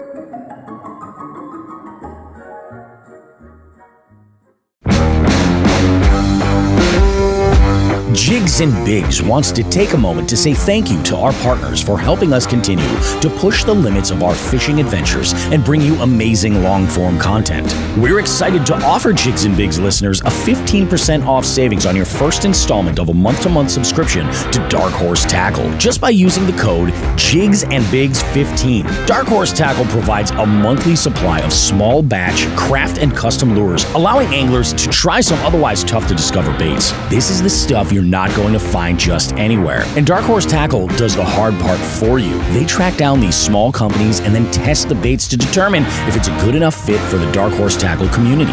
You can also build your own box with Dark Horse Tackle. Select your own baits in a BYOB and try it before you subscribe, or just pick up some past baits that you may have missed out on from previous boxes. Jigs and Bigs listeners can save 25% on a BYOB using the code JandBBYOB25. Subscribe now and build your own box at darkhorsetackle.com for all your premium kayak needs, we partner with Three Bells Outfitters. Located along Smith Cove in Niantic, Connecticut, Three Bells is your go-to location for kayaks and accessories by Hobie, Native, Bonafide, Jackson, Yak Attack, Naqua, Boondocks, Burley Pro, and many more. Financing options are available to upgrade your kayak fishing experience. White glove delivery also available. Visit threebellsoutfitters.com for more information, and do not forget to tell them that Jigs and Bigs sent you. Next, we need to thank A-Bay Lure. A-Bay Lure, a quality product at a quality price. Painted by a fishing fanatic who just wants to see you catch fish. You can get your own custom painted lures with a 20% off savings using the code Jigs and Bigs at checkout. Visit abaylure.com to order. But wait, there's more. Have you always wanted to fish the famed St. Lawrence River? Well, stay in Alexandria Bay at either the Bay House Apartment or the Ship Motel. Links for booking can be found in the description of this podcast. Reaction Tackle is the Jigs and Bigs approved source for tungsten, all types of fishing line, a variety of fishing storage and accessories, and a whole lot more. Reaction Tackle provides high value for your money. Click the affiliate link in the description of this podcast to check out their wide selection right now. Again, we cannot thank our partners enough for their support. Please consider supporting them and supporting the show in the same process. All links and codes are listed in the show notes of each podcast. Bobby, Sean, and Who the Fuck is Joe Brown now have a special presentation for us all. It's time for Just the Tip. All right, so Who the Fuck is Joe Brown's going to do Just the Tip. It's going to be quick and easy. This time of year around here, especially, and this happened to me when I'm down south, don't forget, it's going to be cold in the mornings, but can get warm, extremely warm in the afternoons. So when you get dressed in the morning, make sure you're layering yourself so you can take off those layers as the temperatures rise. I made that mistake once down in South Carolina. It was 40 in the morning. I dressed for 40 and I stayed dressed to 40 when it was 75 degrees out. So make sure you're layering, especially if you're in a big boat. I know it's a little tougher with the kayaks, but if you're in a big boat, make sure you can layer down or layer up. If you're fishing in the evening and you need to put layers on, make sure you're bringing extra layers. And at the same time, I'm going to give this safety brief here. Make sure you're hydrating. Stay hydrated. Yes. Drink that water. Drink those electrolytes. Don't be that guy. And that's all Who the Fuck Joe Brown has for Just the Tip today. Dude, I am going to throw this out there because I screwed myself this week. This is one of those weeks where the weather was exactly how you described it. Like it would be, 50 in the morning, and it was a little bit warmer because like Tuesday morning. I think it was Tuesday morning when I woke up, it was like 38 degrees. No, it was Wednesday morning. It was like 38 degrees when I woke up Wednesday morning. And I was like, shit, it is cold, man. Yeah. But it was getting up to like high 70s and 80s. And, Wednesday, Thursday, Friday. And Friday I was out, and I'm a firm believer in dressing in layers. I think it's really, really, really important. One of the things, actually, Pat makes, he says, PBR keeps me hydrated, right? Yes, it does. The water content. It is a fact that anything less than 10% ABV does hydrate you. Oh. Anything less than 10% ABV does hydrate you. The other shit could be bad news for you, but yes, it will hydrate you. It could impair you otherwise, if you put down enough of them. But yeah, 100% it'll hydrate you. But where was I? So what I like to do is I've picked up these synthetic Carhartt thermals, right? These base layers. And I like it because they're synthetic, so they wick moisture away from your body. They keep you dry. They dry fast. And what I'll do is I'll put one of those on in the morning, and then sometimes I'll take like Hookset Hoodlums, little plug for Hookset Hoodlums. Hookset Hoodlums has a performance t-shirt, right?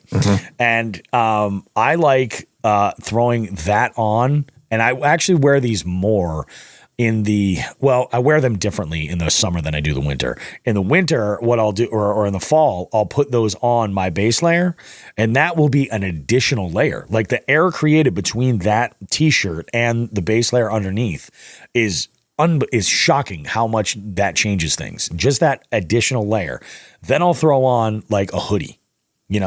but something that is, again, fleece, something that is synthetic, Yeah. So I'll put on, like, I am a big fan, and I would love to bring this company on as a sponsor. I'm a really big fan of AFTCO. Yeah. And the reason is this. I am a big human being, and AFTCO has a big guy series of some of their products, not all of them, some of their products. I'm hoping they'll get some more of them in there, but they do it right. I can buy the small, I am the weirdest fucking size. I got to buy the plus size stuff, but I have to buy the smallest of the plus size. So, like, I'll buy their big guy 3XL, and it fits me perfectly. There's enough room to layer, and the sleeves aren't a mile long, that's what kills me with these other brands. Like, I like the Bastash stuff too, but like, you buy the size that you need, and they're just like, oh yeah, of course you've got arms like a fucking velociraptor. But and when I bring this up because I was wearing my base layer. And I was wearing my hoodie because it was chilly on Friday when I left. I launched and I'm on the water and we had direct sunlight. Of course, like a dipshit, because black is slimming, I like to wear all black, and I am dying in here. And I'm like, all right, I should definitely take off this hoodie and just fish in whatever. I just sucked it up is what I did. But yeah, it does. It gets really uncomfortable. I was only out there for a few hours, but if you're doing like 8 hours, that's hell, And if you're smart, get a dry bag and just keep some options on there. So like, oh, hey, I got to ditch this. Well, I'm going to put on, maybe a light performance hoodie that won't, impair my ability to, cool down. That actually would be a great idea. That would be a really, really good. That's a good tip, Joe. I like that. Big thing. Yeah, what happened to me down in South Carolina? Like what I was typically doing is I would throw my my rain gear on over. I would have basically sweatpants on, but I'd put my shorts on underneath it, and because it literally was going from 40 to 80. Yeah, you know what I mean. Oh yeah. So I'd just peel layers as it warmed up. But that's what I always keep the sun shirt on though, because I burn like a mofo. So that's always my final layer. But yeah, that's it. That's a good one. I like that one. Well, we got some good stuff to talk about this week. Little FTG a la the hotline. Put that guy. Put that guy. Put that guy. So we got a phone call from Gilly. Gilly was actually the winner of the Dark Horse Tackle Weekend Warrior Box giveaway that we had done a couple weeks back. And he's got a little FTG, and this one's going to tug a little bit at some heartstrings, especially if you're dog people a little bit. So let's go ahead and we'll do this. Hey, fellas. It's your buddy Gilly here with One Last Cast with Gilly. I'd like to nominate a guy for the FTG segment. Actually, double down if I can. I was at a local lake, which is a pretty large lake. I had found this nice little cove, was catching a couple 1 and 2 pound bass. The bite was starting to kind of get going, getting excited about it. Now, the corner of my eye, I see Turner and Hooch over here, and he throws the ball out in the water for his dog to go jump in the cove and get it. So ruins the whole area for me. So I got my stuff together, drove to the other side of the lake. I was like, all right, I'm not even going to bass fish. I'm just going to put a night crawler out on a bobber, sit, relax, enjoy some of the beautiful weather. And then around the bend, here comes Turner and Hooch on a canoe. The SS douche canoe gets tangled up in my lines so bad, I cut the lines, threw my poles in my truck, and went home and ruined my complete day. Hopefully, that guy didn't ruin anybody else's day. But thanks for your time, guys. Love the show as always. Talk to you soon. That is bullshit. That sucks. That guy managed to fucking fuck things up twice. That's correct. Although, what kind of a tool do you have to be to tangle up somebody's lines when you're paddling a canoe? It's one thing like if it's a trolling motor. Yeah. Totally different. Yeah. You know what I mean? SS douche canoe. That is fucking great. That sucks, Gilly. I'm sorry you had to deal with that. That's ridiculous. The unfortunate thing you run into, especially if the guy is if this guy was a resident of the lake, the unfortunate thing you run into as an angler a lot of the times is they feel like they just own the fucking lake. They can do just what like they a want. guest. Yeah, they Yep. can do whatever the fuck they want. And, you know, anyone who fishes bodies of water, no matter where it is, you're in a boat or a kayak or whatever, you've run into this kind of guy, this kind of person. Yep. And, it's constant. you know, it's funny too. It's like we might know that that's a public body of water, but the reality of it is, and I always say this, I say perception is reality for people. And when you have a landowner that has, you know, a home on a lake or something, they look at that as their home. And like you said, like you're a guest there almost, and that you will never convince them otherwise because that's just the way that they see it. So I've found in those situations, it is best to just like nod and wave, you know, and keep that connection as minimal as possible. This guy sounded like a complete ass, you know, just or maybe he was just stupid, you know, maybe he just didn't know, you know. That's why. What are the odds that the same guy, like, because I've had this happen before. Like people, like you see this a lot with like lots of lakes around here that we'll fish. Will have a hiking trail that'll go around the outside, and lots of times it gets used by, you know, walkers that just want to go out. Sometimes with their dogs. I've seen people just take a stick and they're like, "Oh, look, you want to go in the water? Yeah. Yay!" Not thinking anything of it. And I've actually said to some other people, I was just like, "Yeah, man, I'm just hanging out here. I'm not fishing. I'm not trying to catch fish." You know, that's what I'm doing. It's fine. And then like, they're like, oh, and they realize they're like, oh, I fucked up your shit. I'm like, yeah, thanks. It's just ignorance, really. You know, and that ignorance is bliss. And what are the odds though that he's going to see them now? They're on a boat. They're like, look at us. We're on the douche canoe. Hi. Oh, that sucks, Gilly. So yeah, I don't think I put this on Instagram yet, but I do. I don't think you did. Yeah, I don't think I did either. Oh no, I did. I put it on my story. Is it on there right now or did it expire? No, it is definitely on there right now because I put it on, I think, late yesterday. I'm curious to see if I know them. I did. I did. It's a good one. So I was fishing like this small little section that connects these two larger ponds. And in there's this one point that I was trying to fish. Now I was off of this point, casting toward the point and then retrieving my bait back to me and just kind of dragging over whatever submerged weeds were in there. And there's a boat. There was plenty of space behind me. And I heard this boat coming in, like just wide open on plane. And I'm like, oh, he's gonna go around me. He's gonna go around me. It makes sense. And I think he actually cut off another boat on that side. Maybe he communicated with them. I'm going to go around this side. And he just cut right in front of me. Just right in front of me. Like as I was casting in here, I retrieve, I'm holding my rod. I was like, really? And I saw he was about to do it. I'm like, I grabbed my phone and I recorded. And I'm like, yeah, fuck that guy. Do you know him? No, I didn't recognize the boat. I'm like, I wonder. Yeah, I was like, that is some bullshit. You suck.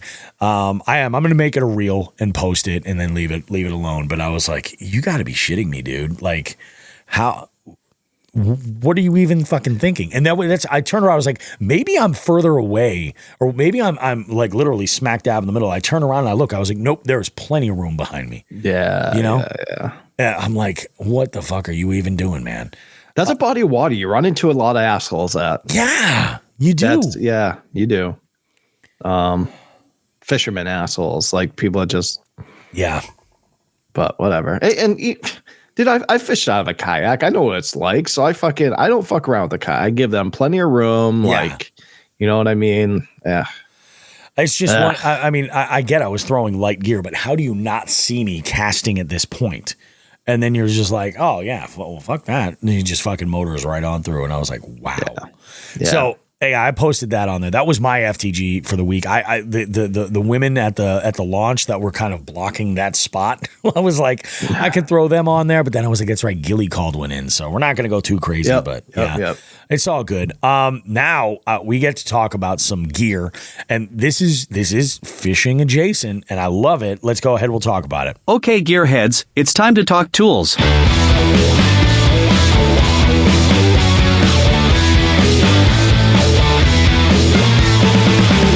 Jigs and Bigs Gear of the Week. All right, guys, I'm going to go ahead and I'm going to share this image for our jig head so they can see it on our recording session live stream here. So this right here is the piece of gear that we're talking about. Now, I bought my initial pair of them at Bass Pro, but I've got more that I want to talk about. I found a pair of pliers. This was back in May. I had on my lanyard. I wear a lanyard when I fish. I like to have a lot of small accessories right there.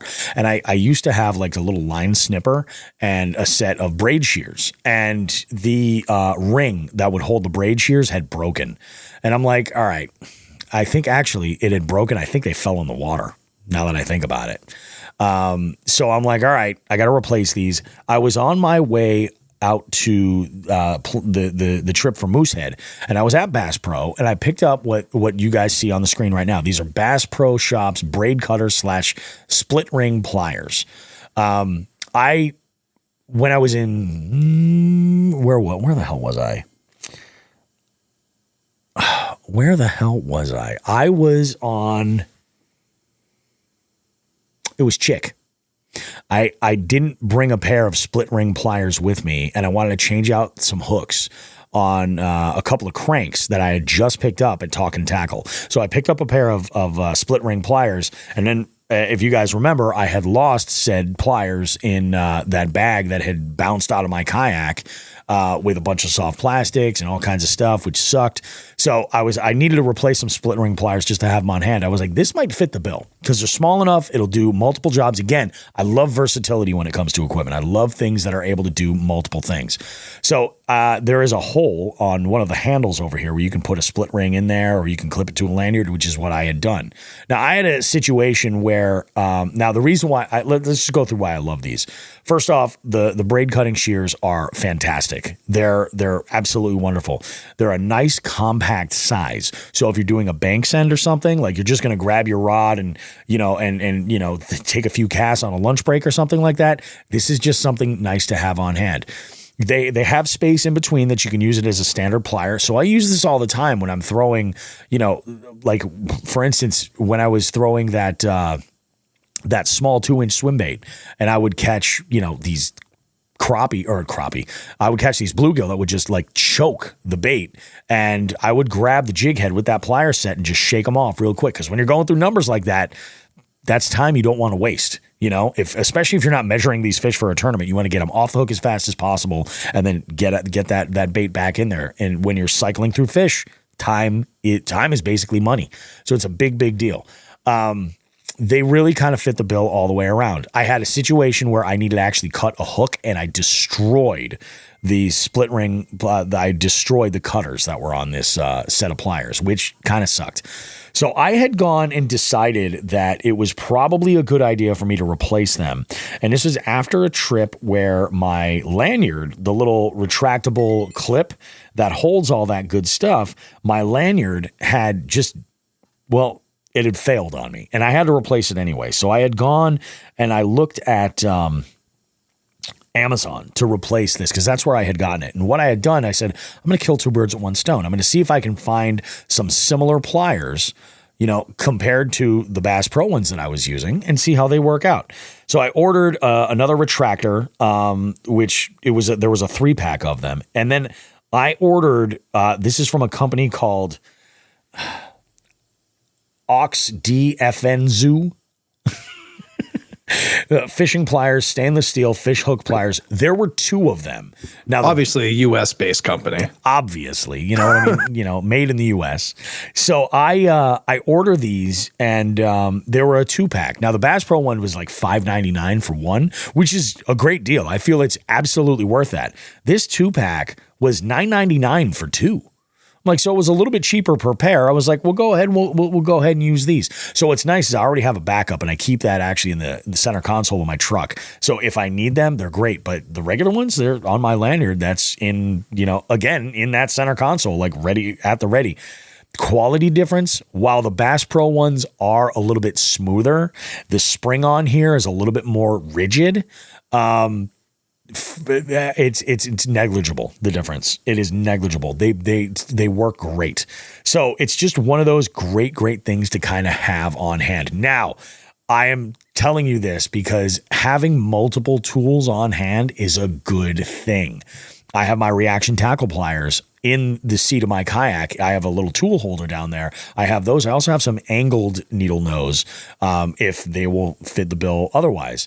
I find that I reach for these smaller split ring pliers for just all types of little everyday type stuff all the time. If I have my lanyard on me while I'm fishing, I reach for this before I reach for my Leatherman. Because they're right there and they're open, you know? It's not the ideal plier for every situation, but they can do so much. And I feel like for the price, you can't beat it. So it's handy to have on, whether you throw them in a pocket, you put them in a bag. It's compact enough. It's not going to take up a bunch of room. If you're one of these, if you're creating like a minimalist fishing tackle box for bank sends or something, these will fit in that box. They're light and they definitely cut they cut what they need to cut, and they do it pretty well. So that is this week's gear of the week. Maybe we should give some of these away.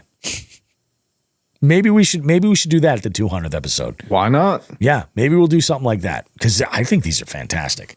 I'll bet you I can find a larger bundle at a better rate. Oh, I'm sure. Yeah. I'll bet you. And I'll be honest with you. The only difference between, like I said, the spring action is a little bit more tight on the off-brand ones. The Bass Pro ones are like buttery smooth, and they do have like an embossed Bass Pro logo on one of the handles.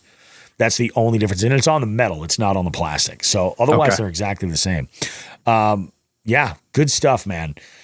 Let's go ahead and we're going to take a quick break. We have one hell of an interview. Buckle up, guys. It's Armando and I get into it. It is a really, really great conversation.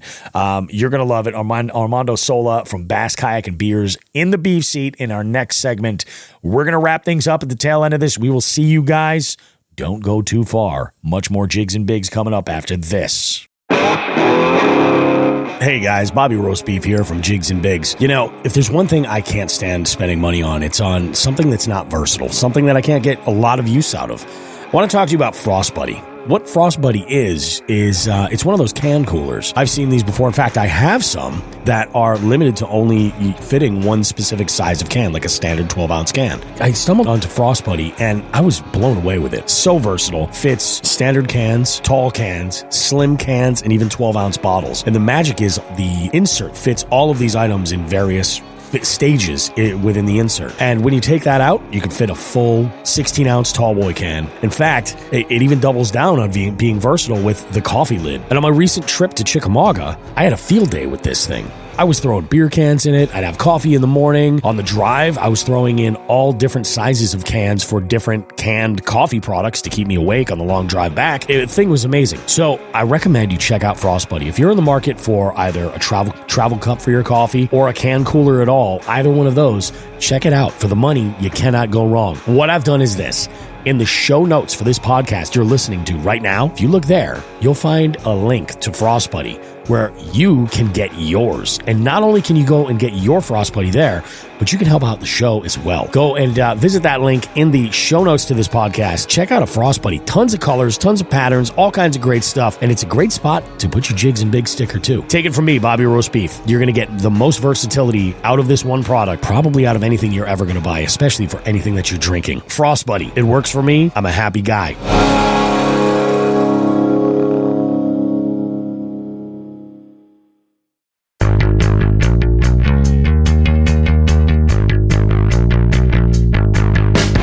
Jigs and Bigs is your favorite fishing podcast, right? Why not show the world how much you love the show while directly supporting us? We have men's and ladies' shirts, hoodies, and a variety of hats. We even have a waterproof outdoor Bluetooth speaker so you can listen to your favorite podcast while out on the water if you like. Check out jigsandbigs.com/shop to visit the store and gear yourself up. If you really can't get enough of this show, consider becoming a jighead and joining our Patreon. It's a subscription that gives you exclusive access to recording sessions that allow you to engage with us as we record the show. We also have some exclusive content there just for our jig heads and even have some special promo codes. Space is limited, so join now at jigsandbigs.com. Finally, if you're local to our area in Western Massachusetts, consider checking out the Western Mass Fishing Report, posted weekly at northeastwildwoman.com. We have amazing contributors providing great content and info for local conditions and what's been going on and working recently. Jigs and Bigs, so much more than just two lightly roasted hippies trapped in the 90s arguing on the internet about fishing.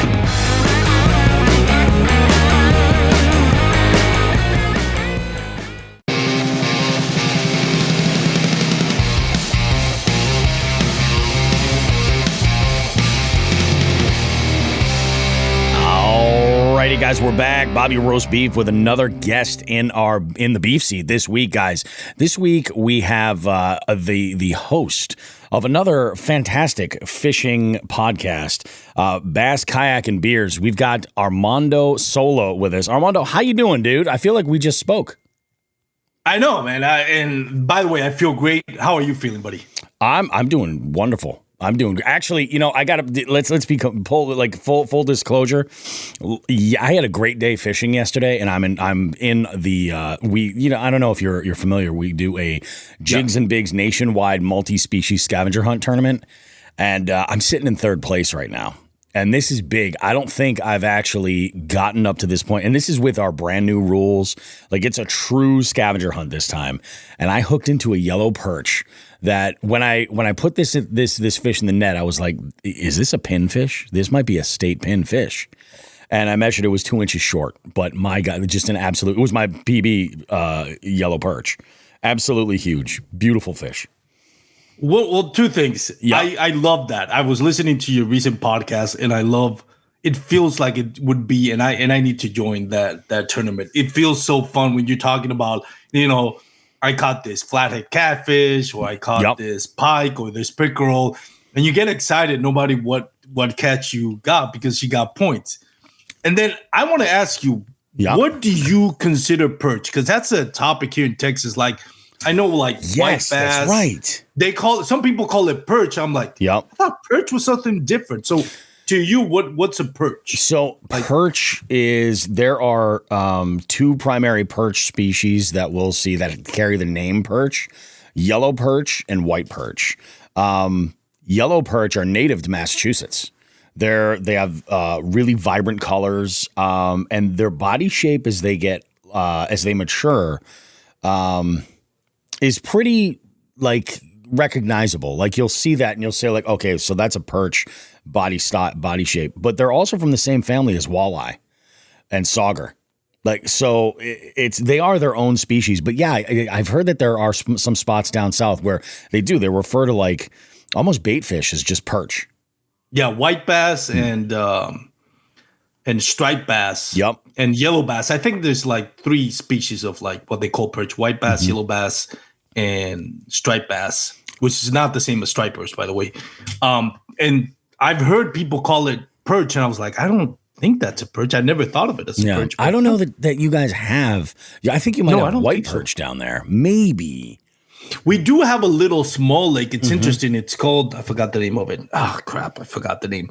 But it's like it's either a really small lake or a big pond, depending on your perspective. Gotcha. But it's like 100 feet deep. Yep. And it has walleye in it. And that's the only lake here in Texas that has walleye, from what I understand. It's crazy. Like, we don't have walleye all over the place, and you would think that we would. In the Connecticut River, we have some. In Connecticut, there's a pond that I was recently fishing at for the Hookset Hoodlums Camp Hookset weekend, and I guess the state of Connecticut had stocked walleye at some point, and so you'll just be fishing and like hook into a random walleye every once in a while.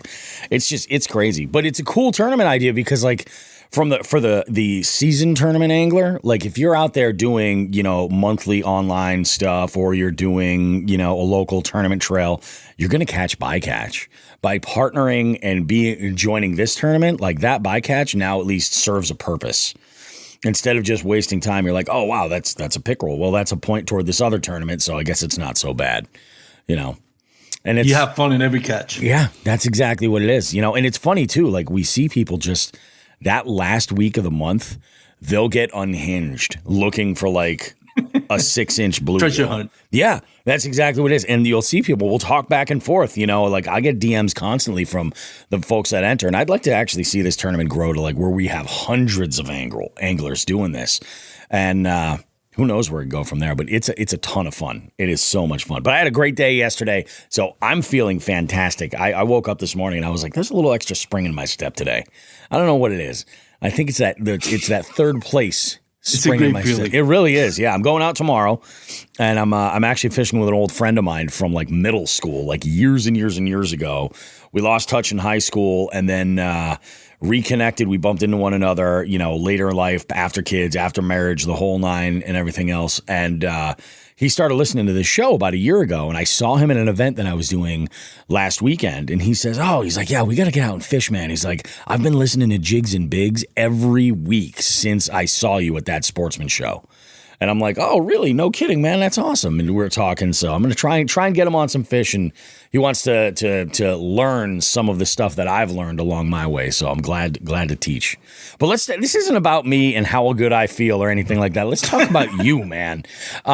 Let's start at the beginning. I want to talk, look at this from two different angles. I want to get to know Armando, the angler, and then the podcaster. So let's start, with the introduction to the outdoors. Tell me about how you were introduced to fishing in general, and how do we get up to this point here to where it's crossed into the podcasting world? And then also tell me about how your interest came up with podcasting and content.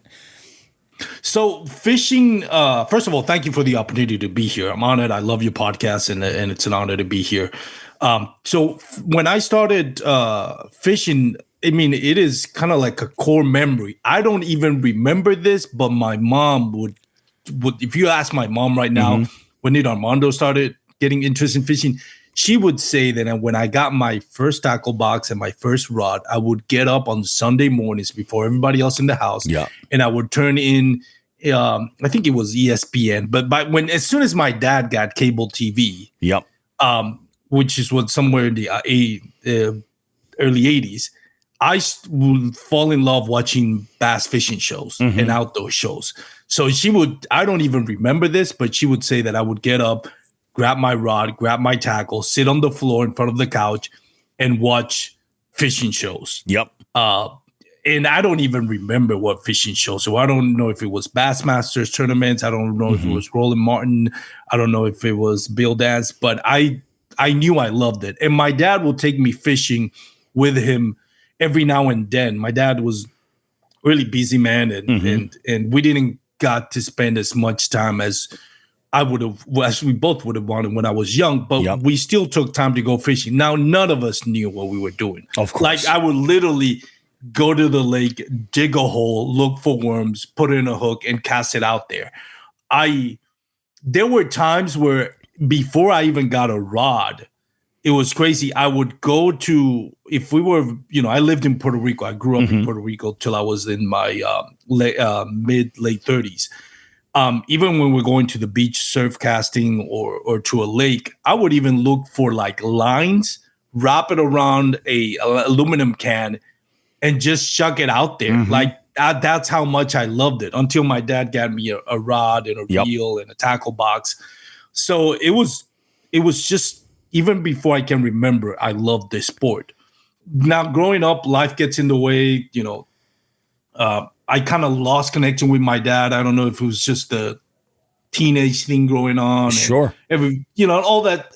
For whatever reason, I kind of strayed away from fishing. I wasn't spending as much time with my dad as I used to.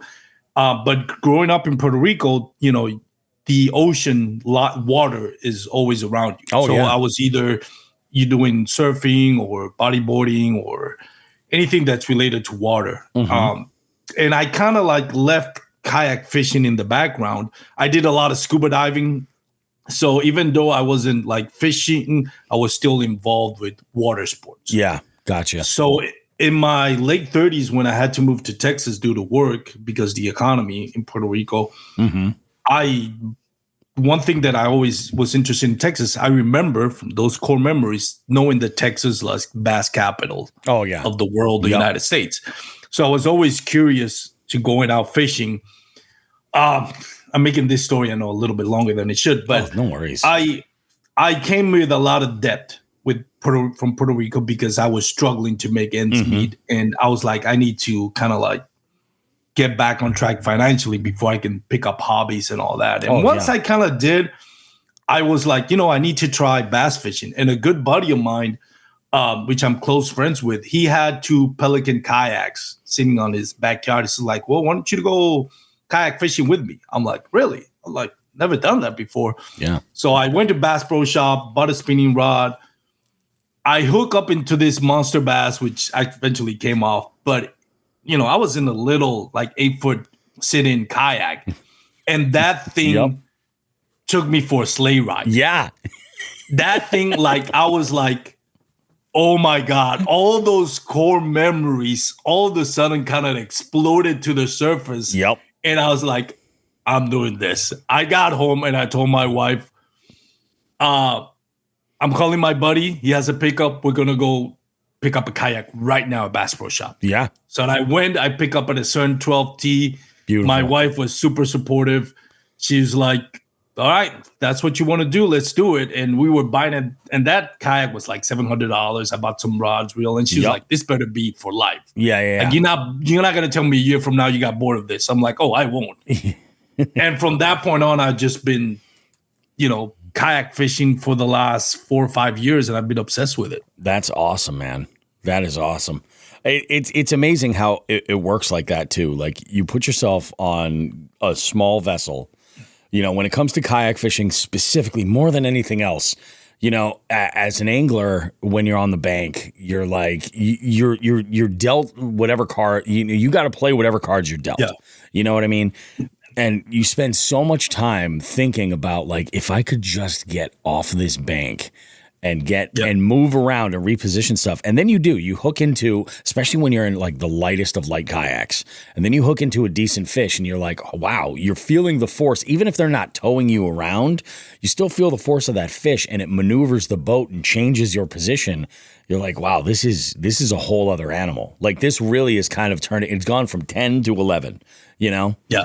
That's amazing. And coming from somebody that, I wasn't a world-class surfer or anything like that, but, I did tackle some like 5, 8, 7 foot waves. So there's that adrenaline rush. I used to work for American Airlines back in the day. So used to travel. We used to go to Bali, Indonesia to go search for like big waves. And so there's that adrenaline. So when I go kind of touching on what you're saying, when a lot of people are like, oh no, weather is bad, the waves, let's now go kayak fishing. I'm like, no, I miss that part of it. Like I embrace 20, 30 mile per hour winds, 2-foot rollers. I was just fishing at Lake Fork this week. Yep. And I just posted the reel on my Instagram. Like I was fighting 2-3 foot rollers and 20 mile per hour wings trying to land this fish. And to me, that's my sweet spot because I'm used to dealing with like big waves, turbulent waters, and exactly. That's why. And let's be honest here. There's a certain element of that can help the conditions for fishing. I mean, you get that, and you're like, oh, this is great. So now I can zip chatterbaits around and burn spinner baits and things like that, and hook up. That's amazing. Yeah. Now, how did podcasting come into this? Like, how did we transition over to that to where you're now creating content? So. My good buddy that got me into kayak fishing, eventually, they had 2 kids, and the kids were growing up, and he's like, yeah, I'm just gonna switch to a boat now. Yep. Because it's like it's harder to bring the kids on a kayak. Oh, definitely on a lake. Yep. So he kind of not gave up, but switched from kayak fishing to bass fishing, and I really didn't have anybody around me, my close group of friends that did any kayak fishing, like at all.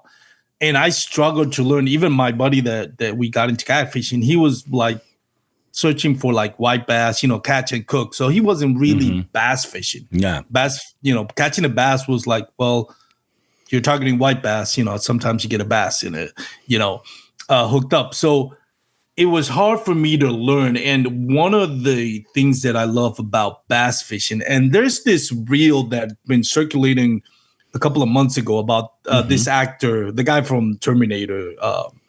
Arnold Schwarzenegger? No, the other guy that the one who kind of like is the fault that the Terminators. I'm going to a rabbit hole here, but for those people that know the reel, he's explaining to another guy why he loves fishing, that it was questioned, and he's saying because this and that, because I have control over what I decide, because I don't know what's going to happen, because maybe something I do is going to change, the outcome. And I love that about bass fishing. It's such an interesting sport in the sense that when you think about fishing, catfish is a lot easier to catch than bass fishing. It's a lot simpler. Crappie fishing, it's a lot easier. Searching for white bass, striped bass, it's a lot easier. Like I can go and get a limit on white bass and crappie anytime I want.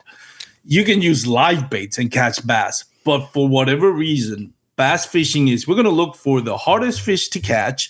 And instead of using live bait, which would make it a lot easier, we're going to use artificial lures, which makes it a lot harder. And then after we catch it, we're going to release it. So it's like I'm going to give myself the biggest disadvantage to catch this fish in order to catch it. No other sport does that.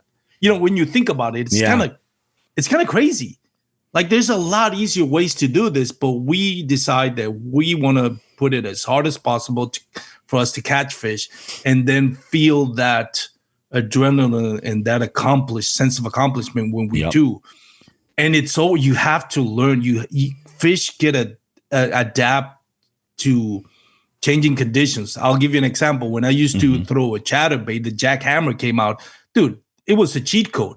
Nowadays, I can't get a bite on a jackhammer because they get used to it. They learn.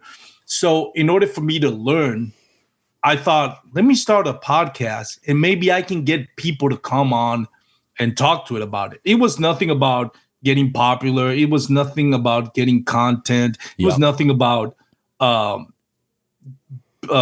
getting sponsorship. It was all about, I want experts to come and talk to me about it. And the vehicle for that is a podcast. Like I can't just call Russ Snyder, Drew Gregory without knowing them and say, hey, can you talk to me about bass fishing? But if I say, hey, I'm about a podcast, they're all about it. They'll talk your ears off out of it. And that's why I started doing it.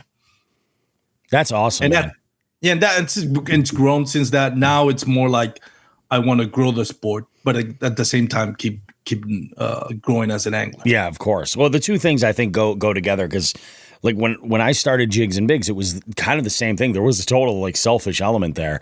I want to talk to people who know more than me so that I can learn. And I'm always trying to do that. I'm just trying to take, I'll have a guest on and they'll share their experience or their stories or talk about their confidence baits or what it may or may not be. And I mean, almost every interview, there's a little something that I can walk away from as a nugget of knowledge. Sometimes that nugget of knowledge is just a restaurant in their area that is just absolutely fantastic. But you know what? I'll take it. You know what I mean?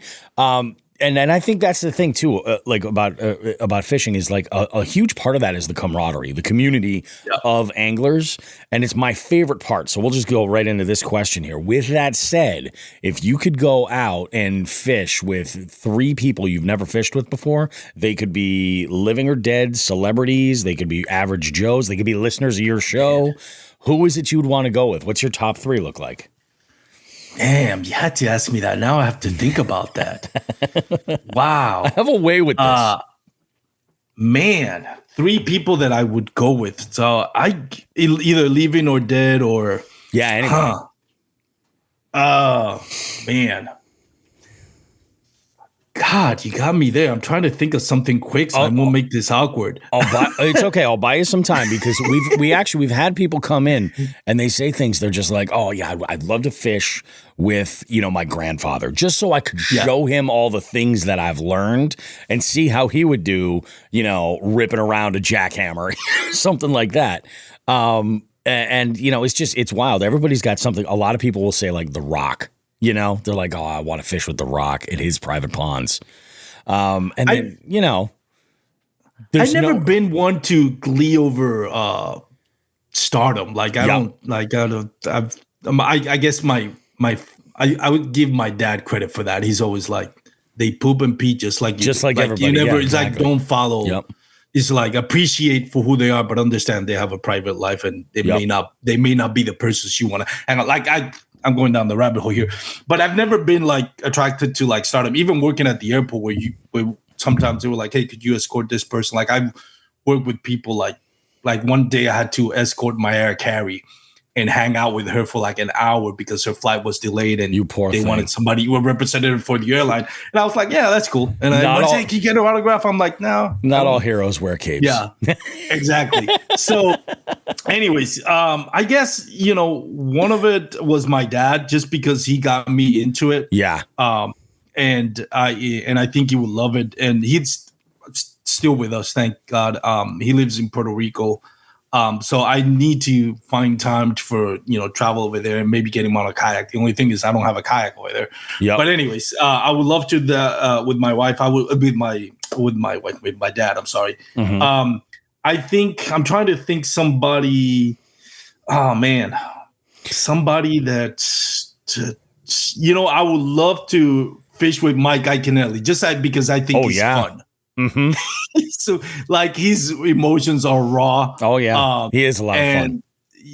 That I think is somebody not because of he's famous or anything like that, just because he's I love his raw emotions. Oh like, yeah, I appreciate that.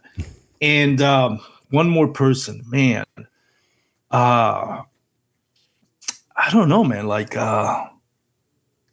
somebody that loves fishing. You know what? I'll say Bobby Roast Beef because hell yeah, you're baby, super entertaining, man. We got to make that happen. We will make that happen. That's what one of my plans is to be in Texas. And a lot of people ask what I do in the winter. They're like, what do you do in the winter when you can't fish? Oh, you must ice fish. And I'm like, you know, I'm not that big of an ice fisherman. I'm really not. Because, you know, I'll go a couple of times. It's more of a social thing. Like, if more about drinking beers with your buddies. If I'm going, I want to know who's going. You know what I mean? Like, I don't want to hang out with like one other person on the ice and be like, all right, I'm freezing. You know what I mean? Like, it's not about fishing for me at that point. It's more about just hanging out. And I'm all right with that. But for me in the winter, last winter I've ignited a new love affair of traveling to like destination bodies of water that I can fish open water in the winter.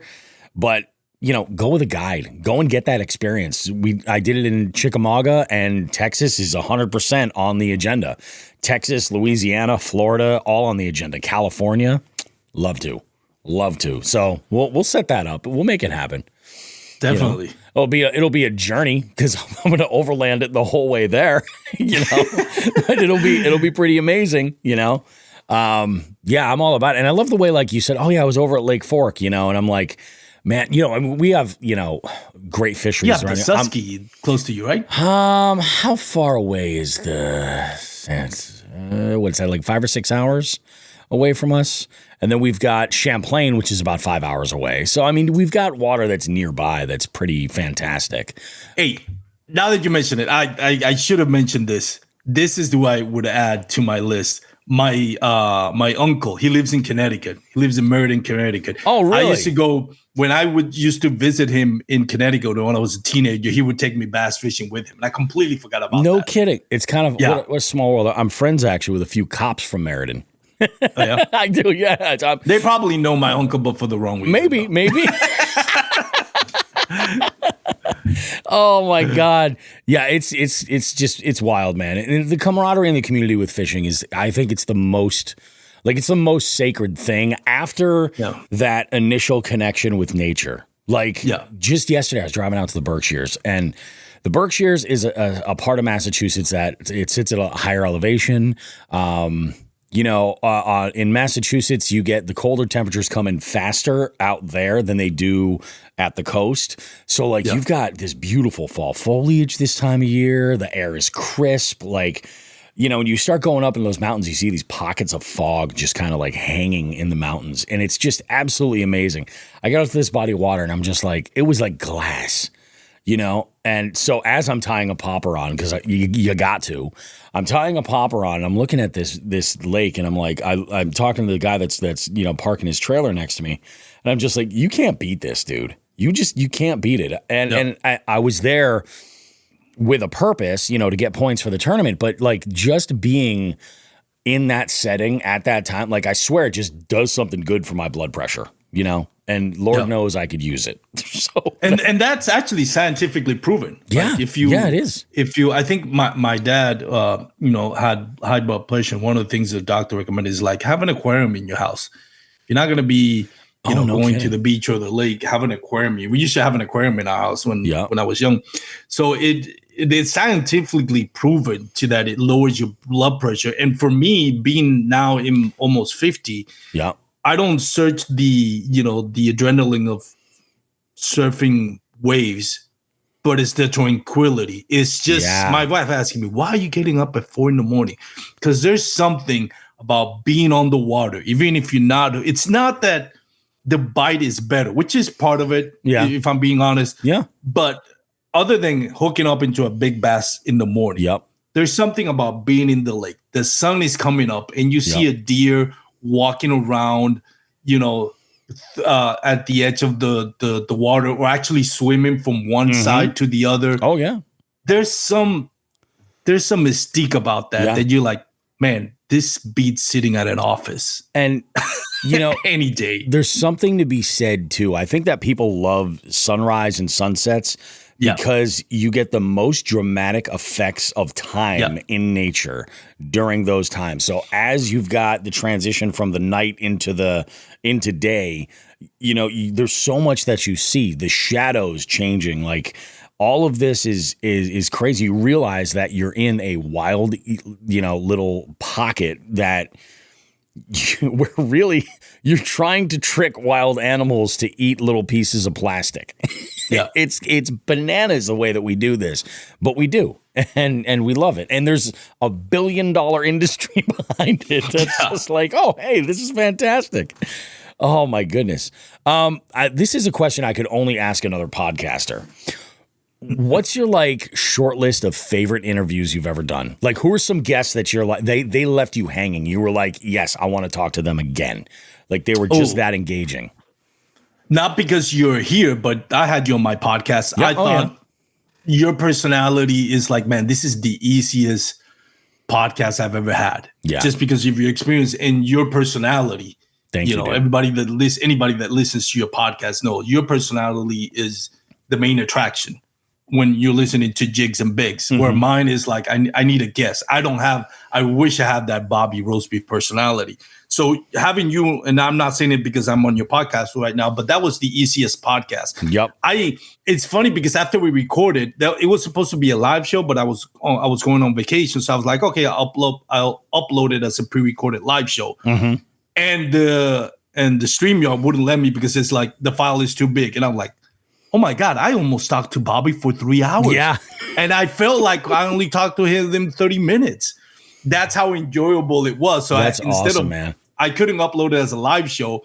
I had to upload it as a regular video on YouTube and Facebook. And unfortunately, didn't get the views that a live show would have gotten it. And I was like, oh man, that sucks.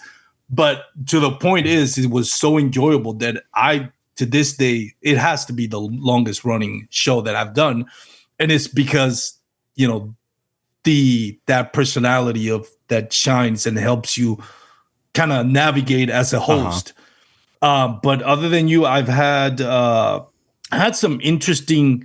So part of what I do on my podcast is not just talk about bass fishing, but mine. We have two shows, like the Real Life, which is my show, which I like to talk to people about, you know, life and how fishing, bass fishing or kayak fishing fits into their life.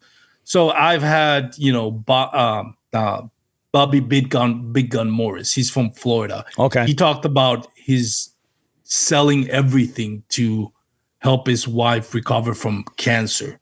Oh, wow. And how they would just lost everything, and how kind of like bass fishing and kayak fishing kind of helped him through that. And after, you know, she got better and you know, the stress of like thinking you're going to lose your loved one, and then that like, okay, she's cancer free, but we don't have a place to live right now. Yeah. Kind of thing. And just those live stories, I think Bobby Big Gun Morris was one of my favorite ones.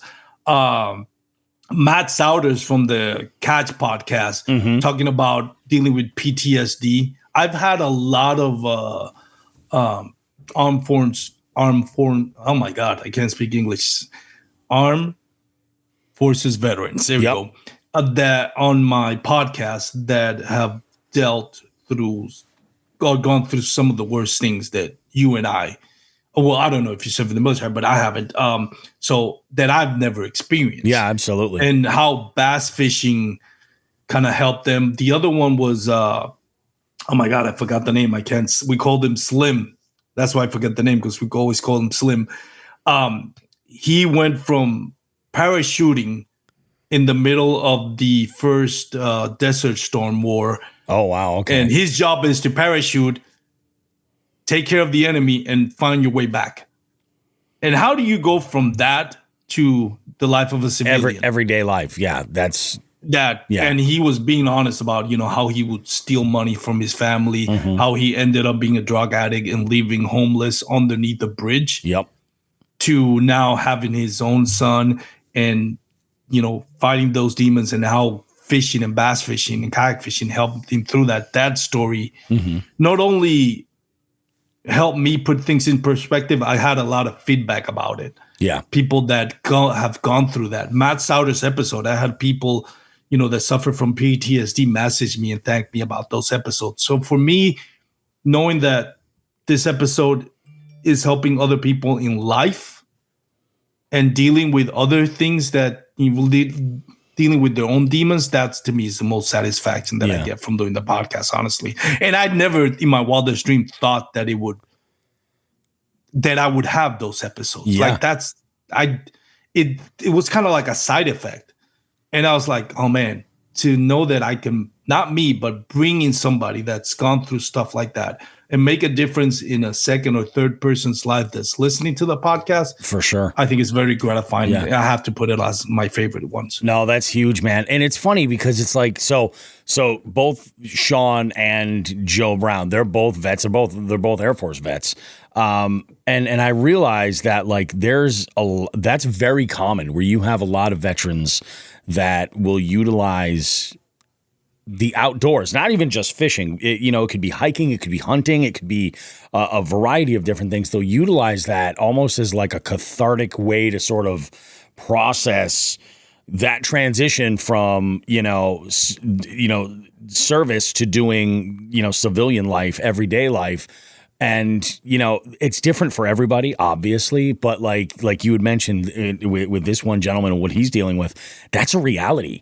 And Sean has a background actually working with an organization in the past previously, Veterans Inc., who is we're doing our 200th live show episode. We're doing a game dinner, and we're using proceeds from that to donate to Veterans Inc. for that, because it is such a common thing that you'll hear amongst other anglers. Like the veteran community is huge in the outdoors.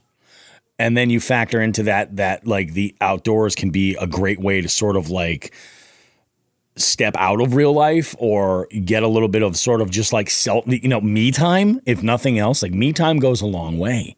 And that's a big deal. So yeah, I could totally see where an episode like that would resonate with not only the listeners, but the feedback coming back from the listeners would just be like, holy shit, this really meant a lot to a lot of people. So good for you, man. That's awesome.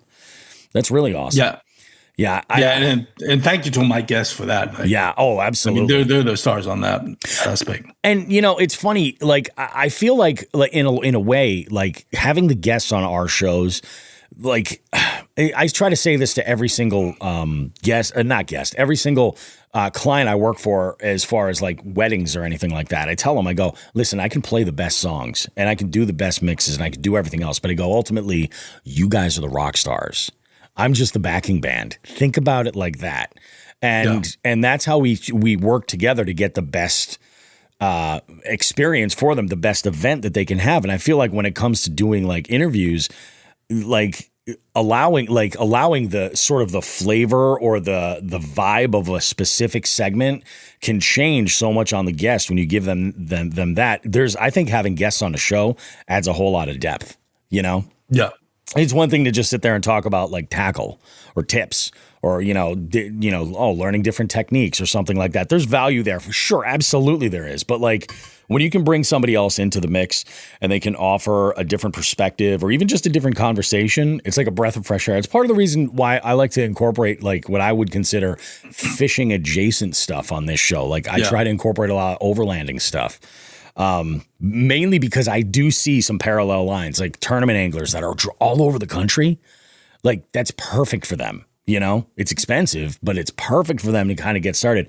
I think both of the dudes from Paddle and Fin had overland rigs, like their kayak trailers had like rooftop tents on them and stuff like that for going.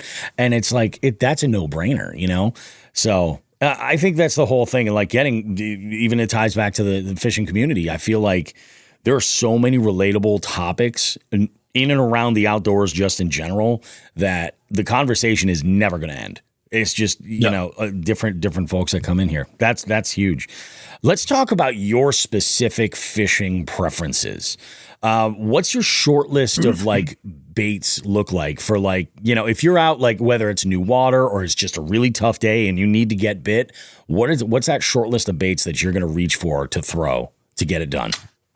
Man, I think one bait that either people hate or they love, drop shot. When it's hard to catch a fish, dude, drop shots. And it's funny because when I started fishing, that's one of the first bait that I started throwing drop shot. And my biggest bass ever, and I say it unofficially because that's when I started bank fishing. That's before I got a kayak. Was with the drop shot, and it was like I didn't have a weight scale. I didn't have a hawk trough to measure it. But if I show you pictures, I think you agree with me. That thing had to be maybe 24, 25 inches. It was a monster bass. Oh, yeah. Nice. It was a pre-spawner. And, when things with, and again, I'm going down a rabbit hole, but lures are meant to catch fishermen. Oh, yeah. Fish. Yep. I learned 100%. And you get caught up in this and that. Man, it's hard to beat it, especially on tough days. It's hard to beat a good drop shot. Yeah, I agree. Like it surprised me how, and again, it goes back to the culture of bass fishing. How can we make it harder on ourselves to catch a fish and then feel good about when we catch it? And I think number one is drop shot, a wacky rig, and the child's play rig, which is, a lot of people don't know this. It's basically like a net rig, but it's how do I explain it? It's like a Senko. You put the nail weight on the bottom, and on the top you put the hook, but you put it Texas rigged. Yep. So you have the weight on the bottom, you have the stick bait and the hook on the top. So it's like a Ned rig, but it's weedless. That thing, if you ever take somebody new to bass fishing, that's the rig.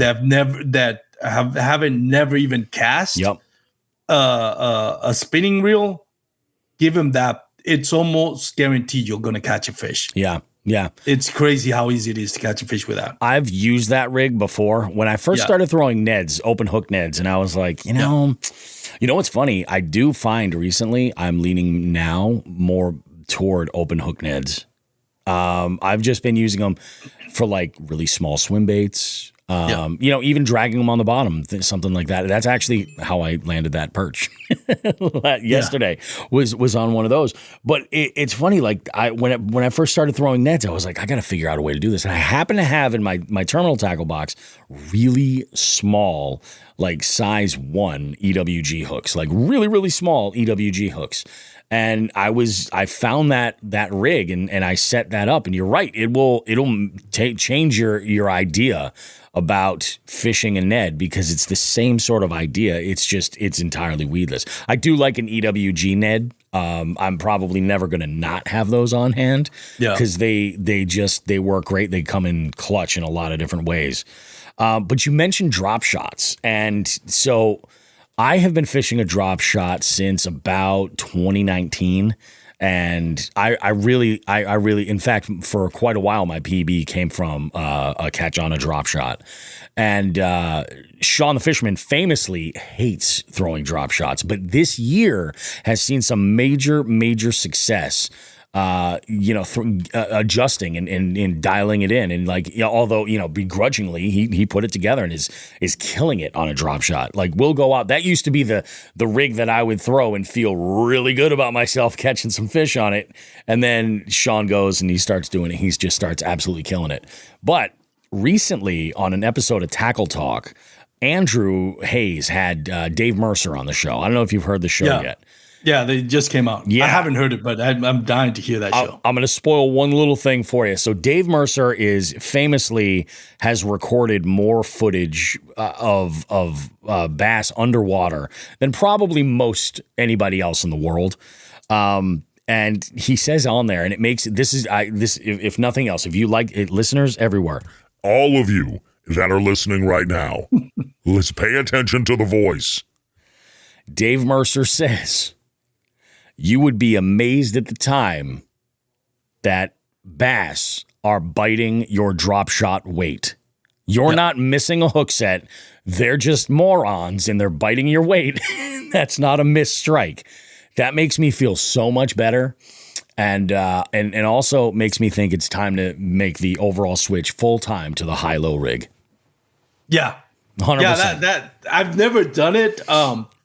But yeah, there's a lot of times where you feel that nip and like, oh, let it go. It's like, no, they're biting. And there are times where it's like, they just, where's my weight? And I'm looking at the bottom. So on and I'm like, there's no brush pile. There's no rocks.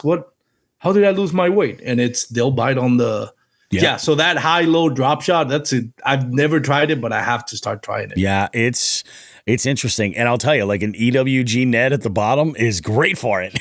Because I've done it before and I'm like, yeah, this is actually kind of the move.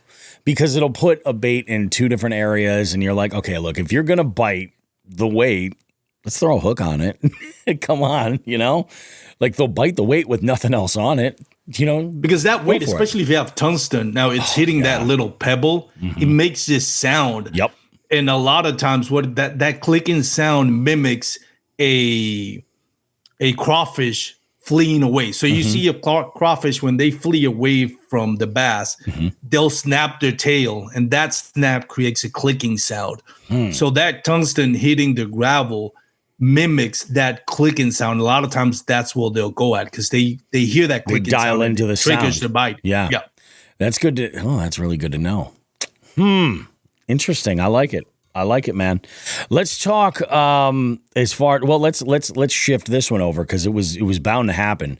So one of the ways that I like to either celebrate an amazing day fishing, whether it's a PB or getting a certain number of points, or to sort of cure a terrible day of fishing, is with a really good meal. And lots of times what I'll do is I'll go to like a local spot and I'll get either a late breakfast or a lunch or something like that. Where is the local mom and pop spot that you're going to go to, whether it's for something to console yourself or a reason to celebrate? It depends on where I go, really. Yeah. Because I'm one of these persons that I love to travel. Like I live in Fort Worth, Texas. Mm-hmm. There's a lot of like county lakes or city lakes near me. Oh yeah. But again, my wife would tell me, why are you getting up 4 a.m? Because I have to travel 2.5 hours to my lake. Then come back. Yeah. A lot of that too that same day is just pressure. Like those lakes nearby you must get hammered, I assume. Yes. Yeah. And a lot of like joy boarders and jet skis and all that. Oh yeah. Screw that. So I like to avoid those. Like I want the serenity. But anyways, if I go to like, for example, and I can plug in the name of the place, right? Like I'm not, Lake Fork, I go to Marshall's Barbecue. There's a place called Marshall's Barbecue in Emory. That place is amazing. I just went there this week, last Friday after I finished Fork. And I told Jeff Malott from the KBN, he's coming down for the Native Bass Power Hour at the end of October. I'm like, dude, if you come here, I'm going to take you to this barbecue spot. So preferably, I'll have either barbecue or fried chicken. There you go. Oh man, you're speaking my language. It's gonna be one of those two. Oh, It's gonna be one of those two things. You know, for a hot minute there, I was asking almost every guest what their favorite chicken joint was. And I'm going to ask you the same question, but I stopped asking because I got a lot of people that were like, Chick-fil-A. And I was like, cancel, end interview. So what's your favorite chicken joint? Man, I don't know if I'm going to get judged by this, but it's I'm all right. not going to care. No judgment.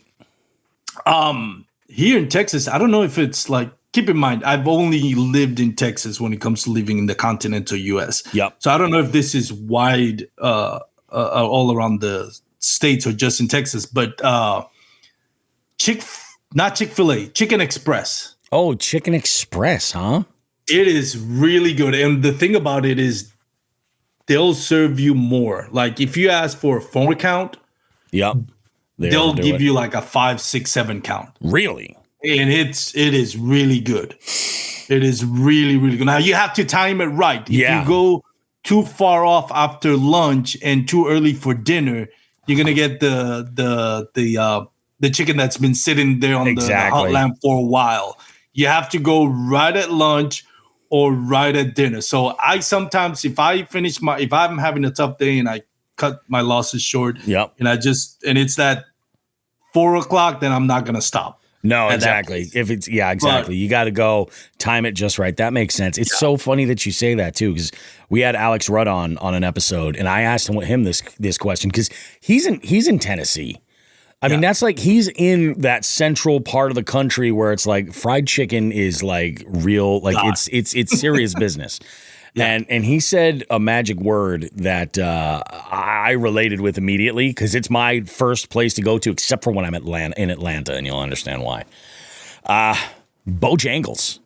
Bojangles fried chicken is ridiculous. And he was like, he goes, I don't know if this is like a post-pandemic thing or something, but he goes, if you go, because they close early, he's like, if you go like an hour before they close at like 4 o'clock or something like that, or whatever time it is, and he's like, you order whatever, he's like, they're just going to give you a bag of food. It's going to be overflowing. He's like, just trust me, go for it. I was hoping to try that out on my trip to Chickamauga. It didn't work out time-wise. I was like, no, we're not going to go past one. But that's interesting to know, man. Time it right. I'm surprised he didn't say Gus. I thought Gus was the big thing in Tennessee. We have a Gus fried chicken here in Texas. I've never even heard of Gus. No, well, my friends from Tennessee say Gus is a big deal over there. We have one here. We have Babe's Chicken, but that's more of a sit-down restaurant, so I'm not going to go all stinky. Oh, yeah. To sit-down family restaurant. But that Babe's fried chicken is really good. That's probably the best fried chicken I've been here in Texas. That's good to know. I love that. Let's talk about your kayak rig. What are you using now? And what's like, actually, this is great. This is a question that I've been throwing around to a lot of the overland guests that we've had. But tell me a little bit about your kayak rig, like how it is that you got it set up, what you're working with. But also, I want to know what you think the most bougie piece of equipment is that you bring out on your yak. Oh, man. My kayak is a PA 14360 drive. I know it's expensive, and I know there's a lot of stuff about the hull cracking and all that. And I've had my hull replaced at least once on my kayak, and I had the drive replaced once. A new drive is a lot better, but it is an expensive kayak, and people need to really weigh in if they want to buy it or not.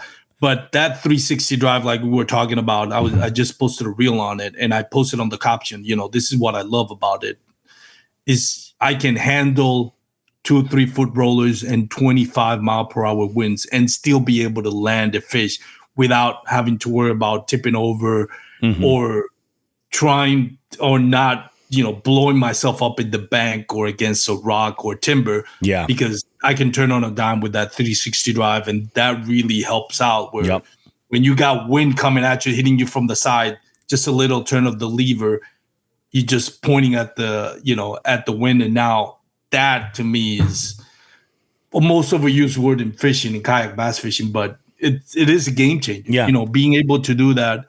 So that's my rig. I use a PA 14360. I don't use motors. I'm not against motors. I'm not what do you call this? Oh my God, I forgot the word of it. A purist. I'm not a purist when it comes to that. I just need to do exercise. And if I'm not doing exercise, if I put a motor on it, then I'm not getting my exercise. And if I don't get my exercise at this stage of my life, my body locks up. My shoulders starts hurting. My back starts getting stiff. So I need to constantly be moving. So I don't have a motor in it. I don't use forward-facing sonar. Again, I'm not a purist. I'm not against forward-facing sonar. I don't look down at anybody that uses forward-facing sonar. I just want to learn how to be more of an instinctive fisherman because I've only been doing this for the last 4 or 5 years. And bass fishing takes, when you think about all the great bass fishermen, I mean, they were born and bred to be a great bass fisherman. You know, you think about Hillary Sue, Scott Martin's daughter. She's an amazing angler. Oh my God. But it's like third, fourth generation. She grew up with that. Yeah. You know, you grew up with that. It's like literally she was born with a rod in her hand. Look at Josh Chitwood from Dark Horse Tackle. You know, I mean, he grew up in the tournament world. You know, that's crazy. So to me, I want to like learn how to instinctively find bass, and then at some point, I guess I'll incorporate forward-facing sonar. Quick little story on that. When I got my Ascend 12T, I didn't have a fish finder. So I was just fishing on instinct, and I got pretty good at it, you know. And I was stupid. I thought that I needed to be in the middle of the lake, looking for structure without a fish finder in order to find fish. How stupid is that? Then after a while, I realized, the fish are usually in the bank. You know, my instinct was like, if I had a kayak, I'm gonna go out there. That's where the big fish are. And yeah, that's partly true. But if you don't have a fish finder, it's kind of hard. But I managed to be able to find fish in big waters offshore. And then I got a little fish finder, a Dragonfly 5 from Ray Marine. And all of a sudden, I couldn't find a fish. And it was because I left my instinct and I replaced them with a little piece of technology that I didn't know how to use. Yeah, you can't put so all for those anybody eggs. That's learning, it's like, it's a progression. If you start adding, the fun about kayak bass fishing is add little stuff along the way. Yes. Don't add everything. You're gonna get overwhelmed, and your kayak is gonna be on Facebook Marketplace for $1,000 less than what you spent on it. And I've seen that happen a lot. Get a kayak first. Start fishing. Then at some point get a fish finder. Then at some point get this and that. Don't get overwhelmed. So that's my that's my setup right now. It's kind of simple. And as far as you think, what was your question? My favorite, like the most bougie piece of equipment. So like it might be, like a rod and reel combo that you're like, oh yeah, well this is like the fanciest rod and reel combo I've got. Or it might be, oh yeah, I just do all my terminal tackle in Plano Edge box, and it's the only, you know what I mean? It's like whatever is that little extra piece. Man, could be a cup holder. Yeah, that is one, actually, a cup holder. I'm gonna say, man, I'm trying to think of one. I'm gonna say, and I don't mean to plug this because I'm not sponsored by them, but when you kind of have an Instagram, social media, sometimes companies will reach out to you, say, hey, I'll give you my product, try it out, and if you like it, post on it. So Quadlog, a company called Quadlog, they're from Australia. They make stuff for your phone, like phone cases, and it will lock your phone. Yeah. And they sent me their waterproof or weatherproof rechargeable wireless head. So I put it on it came with all the accessories. I didn't have to drill. I put the clamp on my kayak. On my H-Rail on my PA-14. I connected it to the battery I use for the fish finder. And now I can have my phone charging all the time that I'm water. And I spend 8 hours on the water, like when I go out fishing. So I love that. And I'm not sponsored by them. They did give me that stuff for free. And I'm saying it because to me, it's like, this really helps me out, especially when you fishing on a tournament. You're worried that, hey, if my room, when you not have signal, your battery can run out real quick. Oh yeah, it can. And so having my phone charged while I'm on the water, it's a big deal for me. I would also mention my Douglas rods, and that one I'm sponsored by, but I love the rods. I mean, people spend a lot of money on reels, and I always tell people, if you have a limited budget, the lion's share on that budget should go to your rod. Yeah. And whatever's left Sensitivity off, give it yeah. to your reel. Like the reel cast out, and there are times where like a crankbait, you need a long cast. Then yeah, I would say get a higher end reel. But for the most fishing that you're gonna do, the one that's gonna pin that fish is your rod. Yeah. So if you have a good rod, you know, that's what's gonna help you not lose that fish. So that and my Douglas rods, the quad log and my Douglas rods are my favorite things to have on the kayak. That's pretty awesome, man. I do want to circle back around and talk about, like you mentioned, the PA-14 and the cost. Yeah. Like that boat is a significant boat, but like, you know, for a lot of people, you got to look at a number of things. You know, when you're choosing a kayak, you want to check out like some of the basic ones. Like the first thing I always talk about with everybody is stability. What do you need for stability? Like what do you as a person need for your height, your weight, your measurements, your balance, your abilities? Like what is it that you necessarily need? And that's going to immediately start to like shed some of those off. But when you buy like, you know, a PA-14, a Native Titan, when you buy you know, a Jackson Nar or, you know, a big rig or something like that, you're going to have those kayaks for a number of years. So it is an investment. And like, how many times a week on average do you fish? I try to go, depending on like the season. I work a lot in real estate, so summer is going to be really busy for me. Oh yeah. So those weeks I may just go once. At least I make it a point to at least go once a week. But right now, when things are kind of like real estate kind of dies down during school season. Oh yeah. I'll try to go 2 or 3 times a week. There you go. See, that's the thing. Like I try to go this year. I was going 3 to 4 times a week. Because I would just push myself to go, especially in the summer when the kids didn't have school. And I was like, nope, I'm out. Boom. I could do 4 days. If I didn't have like a wedding or something that I was doing that was an extra show that week, then 100% I would get 4 days in. And every other week that I had something else going on, the minimum was 3 days.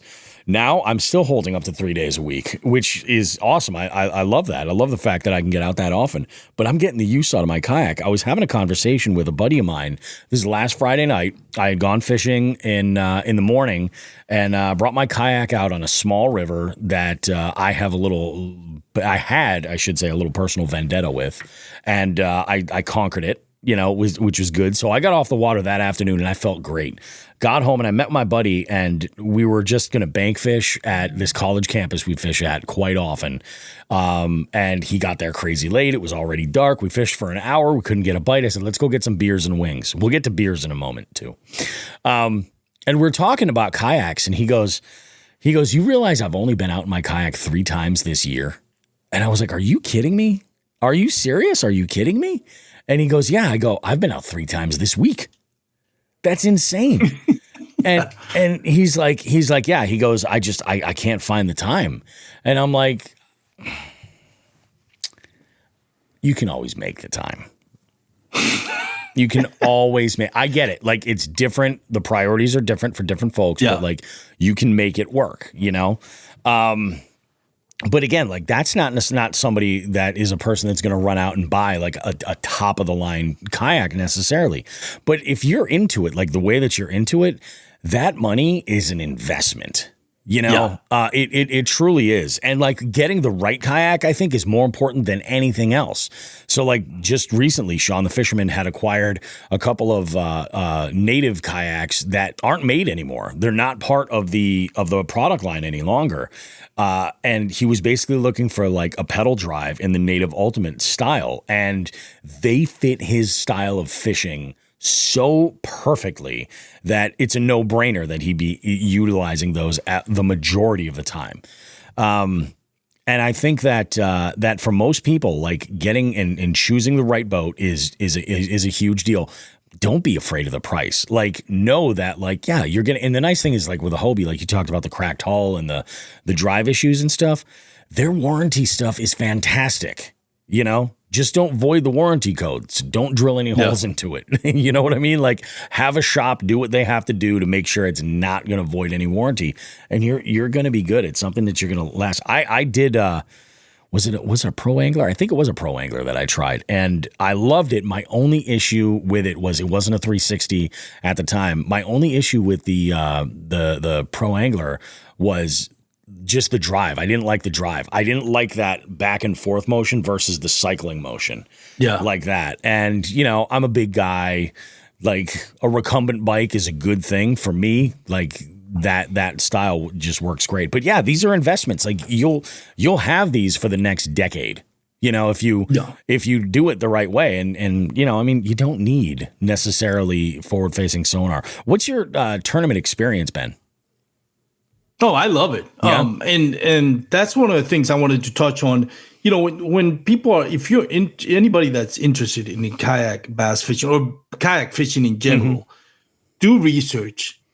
You know, get what you can afford that fits what you're doing. I think a lot of times people get frustrated because they don't do enough research. We've seen there's a huge narrative right now where the kayak fishing is on the decline. Oh my God. And I think that is so funny. Yeah. That's even a conversation. The thing about that I think people fail to understand is like when we went through the pandemic, every sport out there was dying. Like, and for whatever reason, you know, people couldn't go out. So you can only go outdoors. And there were places where you couldn't even use basketball, which was ridiculous, but I'm not getting to get the politics of it. Sure, yeah. So a lot of people invested in kayak fishing and kayaks. You'd see on the water a lot of people, new kayak anglers, new people that are trying this sport because they really had nothing else and they're going crazy, being locked in their homes. And now we're seeing a lot of some of those people just selling off their kayak now that the pandemic is kind of over or whatever, and that the restrictions are no longer there. So a lot of people are still getting into a sport. They're just buying aftermarket. Yeah. You know, they're just buying used kayaks and stuff like that. And what I recommend people is do your research. Avoid tribalism, which I love. I love meat eaters. And Steve Rinella talks about this a lot on his podcast and on his show. You know, we get so involved with like, I'm the Hobie tribe. I'm the native tribe. We love to separate. Tribe. Yep. It's just like, there's no need for tribalism. If you love something, buy it. Look, research, do demo days, and find a kayak that fits you. If you're gonna be fishing on rivers, by no means do you buy a PA-14. Yeah, on a river. Yeah, if that's not gonna work. If you're doing big waters, for the love of God, don't get a river kayak to go on a lake and fight. Don't get a Crescent Shoaly and go. Yeah, you know what I mean? Crescent Shoaly is probably the best kayak for a river. Fishing. Absolutely. Yeah. But you throw that thing on like the Great Lakes, bye. Yeah. People, you're going to be on the news. Exactly. So going back to the sport is like, buy the kayak that you feel comfortable with, that you can afford, take in consideration your physical limitations. Maybe, you have back problems. You're gonna have to invest in a kayak that has a good seat, and they're gonna be a little bit more expensive. But if you're gonna be spending 4 or 6 hours and your back is gonna be uncomfortable, and for the next 2 or 3 days, you're gonna be hunched over because you can't move because you're uncomfortable. All those things have to be evaluated. And there's kayak. There is another point, like you talk about, like back pain, something like that. Like there's something in the world that I like to call the fat tax. As a fat human being, I have to buy things that are larger. You know what I mean? Yeah. There are times where I've flown where I've needed to buy 2 seats just so I knew that I could make that flight comfortably. You know what I mean? It is what it is. When I was looking at kayaks, I had a list of like the PA-14 was one, the Titan was one, the Jackson Big Rig was another one, and I believe that there was a Feel Free that I might have tried in there too. And it was, I didn't expect to think that the Titan was the best fit, but it 100% was the best fit for me. And like you just had to. You just kind of have to do what you got to do. But the thing is if you find that like, oh, wow, I really like this one kayak that fits my style, it fits my needs, and it's comfortable. Like if you're going out 4 to 8 hours, fishing, even if it's just once a week, but you're paying for it for a couple of days afterwards, you're less likely to go out more with that boat if you're going to have to suffer for it. You know what I mean? Like, it's a lot more. Now, there is the thought that, but if you push yourself and you're in the kayak more often, you'll probably, get a better back or something like that, but you might injure yourself in the process. Yeah. So it's like, instead of putting yourself in that, realize that, like, no, I need to make this as comfortable as I can, in order to be able to go out and really, really thoroughly enjoy myself. I remember the day my kayak was delivered. I met Derek from Three Bells at this local body of water I fish all the time. And I was like, I can't believe it. Because this was the first time I spent like a couple hours in it. And I'm like, this thing is so stable. And I looked over and I was like, hey, Derek, check this out. And for the first time ever since I've fished out of kayaks, and I've fished out of 3 others, I stood up with no problem, no assist bar needed, nothing like that. The seat was high enough and the hull was wide enough that I stood up confidently and was like, oh yeah, let's flip into this, lay down over here. And he was just like, that is amazing, man. He's like, I love to see that. And then I sat right down and I'm like, this seat's up so high I barely have to stand, but I could, And I think that's the thing. It's like, these are looked at. And you make a great point, too, about the used market. And this is what I think is tricky about the used market, because we're big proponents of do your due diligence in advance to try as many hulls as you can to figure out what the right thing is. If you go on Facebook Marketplace or Craigslist or something and you find a used kayak, the price might be right, but you might be stuck with that. Even if it's a killer deal, you still might be stuck with that piece of equipment that isn't ideal for your needs. Yeah. It's just tricky. It's kind of nuts.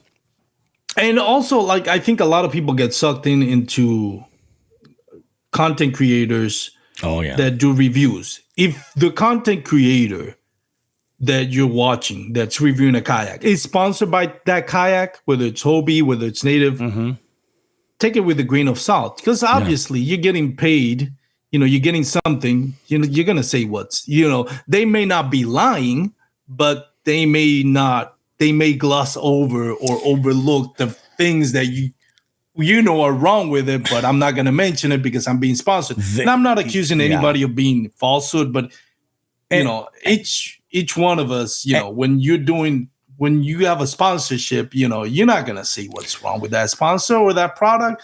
So try to look for independent reviews and do demos yourself if you can. I think that's the big one. Plus, the other thing too is, like, a lot of folks they weigh in on content creators. Like, 2 of the brands that I think really did a big push during the pandemic for getting their name to be sort of like a household name in terms of fishing kayaks were Bonafide and Old Town. Yeah, I knew they were going to say those 2. Yeah, and they do a good job. They do a great job. They really, really do. Like, I think both of those boats are boats that I would like to try myself. I haven't tried a Bonafide. The Bonafide PDLs look pretty slick though. Although it's the same pedal drive as the native stuff. The native, it's the same company. So it's like that's for me that would be a no brainer. I'm not sure about the hull. The Old Town stuff I think is absolutely mind blowing. It's crazy. People love Old Town. They love it, and I think part of it is their warranty, because I know it's pretty out of this world.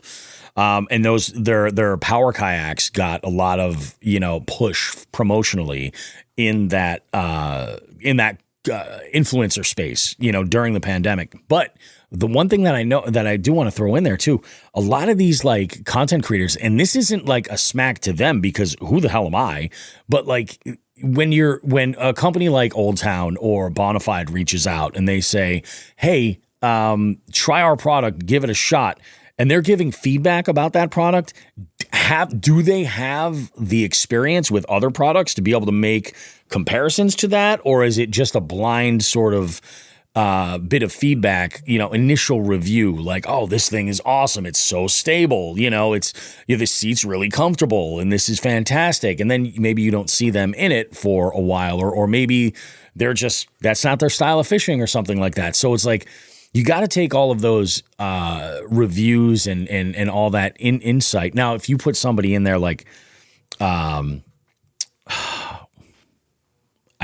forget his name. Jeff Little. Jeff Little, yeah. If Jeff Little sits in a kayak and says anything about it, I'm going to listen to it like it's the freaking gospel. Because he's had his ass in every single kayak. You know what I mean? Yeah. Like, he's somebody who knows exactly what he's talking about and can give you information about that. Shit, Chad Hoover, you know? I mean, he's been in every single boat, you know?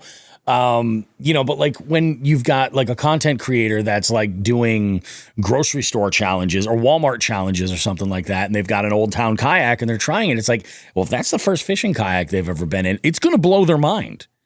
But what if they've been in a handful of other brands or something like that and they could give some real stuff? It's funny. I just sent a message to one of our show partners, and there was a piece of equipment that under our partnership, what they want us to do is they want to send us a monthly piece of equipment and we can review it and give some feedback on it. And there's one piece of tackle that I had received. I felt like the way that they package their stuff, I think there are things that they can improve for it moving forward. And actually, I think it'll just simplify everything for them. And then there was one thing about this item that just I've never seen before. And I'm going to ask you a question if you've seen this before. Have you ever seen a scrounger head that has a skirt? No. I've never seen one either. Underrated bait, by the way, scroungers. I've heard. And it's underrated. It's something that I have been really wanting to play with a little bit. So I'm going to just spill the beans. Reaction Tackle. This is the first bait that they've sent out for us to take a look at. We've got a couple of them in two different weights that they offer. But I was surprised. I don't know. I don't know what I was thinking when I had when I had suggested them. I didn't see them on the website. But yeah, they have skirts. And I'm going to try them. What I think I'm going to do is I'm going to try fishing it with a skirt and see what happens. And then I'm going to take the skirt off. And then I'm going to put one of my own skirts on. Because that's kind of what I do. That's my arts and crafts these days, is playing with Spike-It markers and skirts to customize my stuff. It's like I'm in like it's like an adult coloring book. I love it. It's therapy. Yeah, it really is. So it's just I've never seen that before, and I was like, I'm asking people because I'm like I've shopped around for scroungers before, and I'm like I don't think I've ever seen one with a skirt. But who knows? No, I haven't seen them. Yeah, and I think scroungers.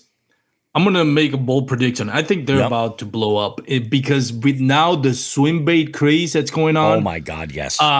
It's everything is by phase. We had the jackhammer phase for a while. Mm-hmm. Now it seems like that swim bait phase is about to blow up if it hasn't already. And a lot of people are gonna discover what a scrounger is. Scroungers are really good bait. Yeah. Oh yeah. You put it on a fluke and you'll get bites on that thing because it's something that they've never seen before. Now it has its limitations. Sure. But, yeah. You have to find a good time and place to use them. Yep. But when you find that sweet spot and you throw a scrounger, you're gonna get bites. Yeah. It's interesting because it's like, you want to throw it on. You want to have that presentation with a straight tail. You don't want it to interrupt anything. Very much like, even throwing like a spunk shad would be amazing on a scrounger.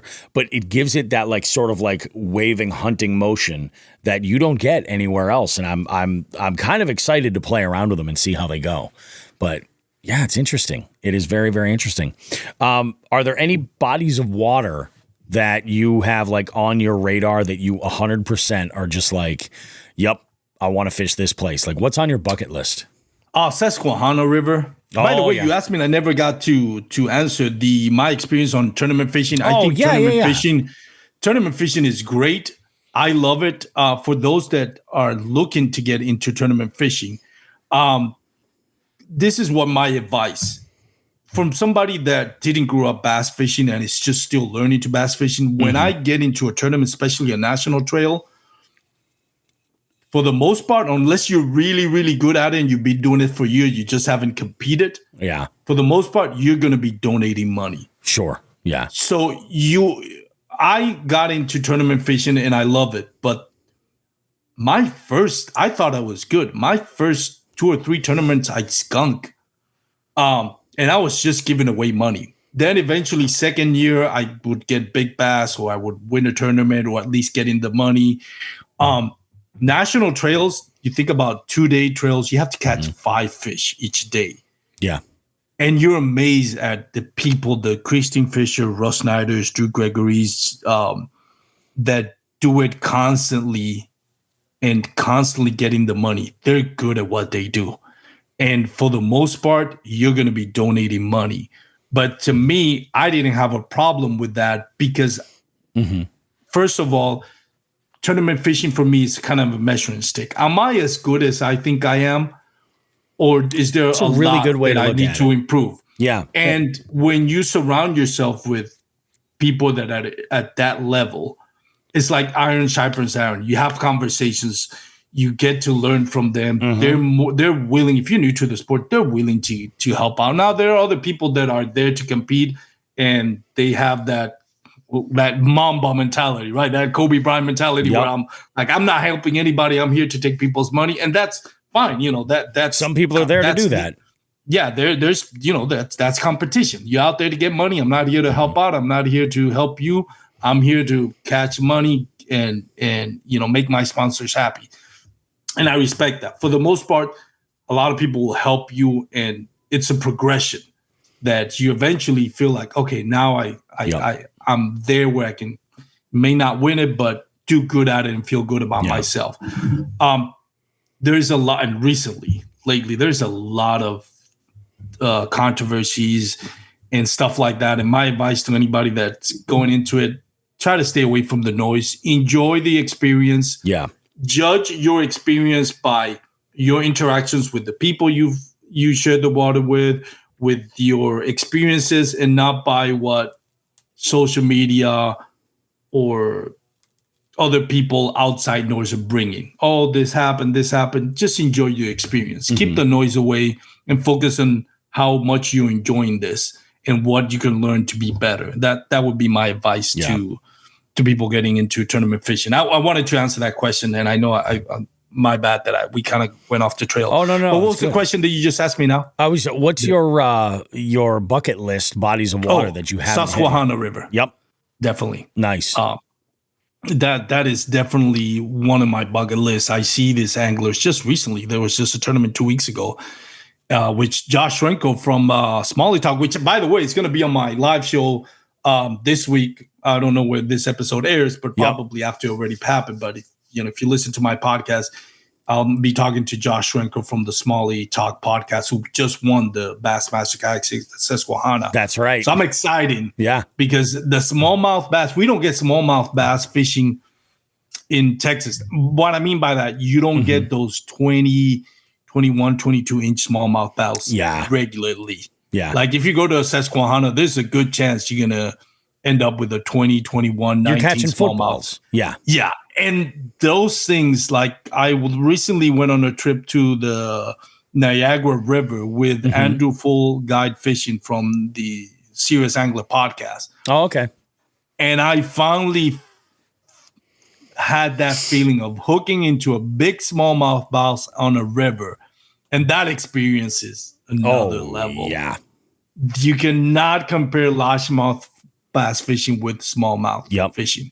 I mean, you can compare in some ways, but the adrenaline, those things are just mean. Smallmouth bass are just mean, and especially angry, river spiteful creatures. Oh my god!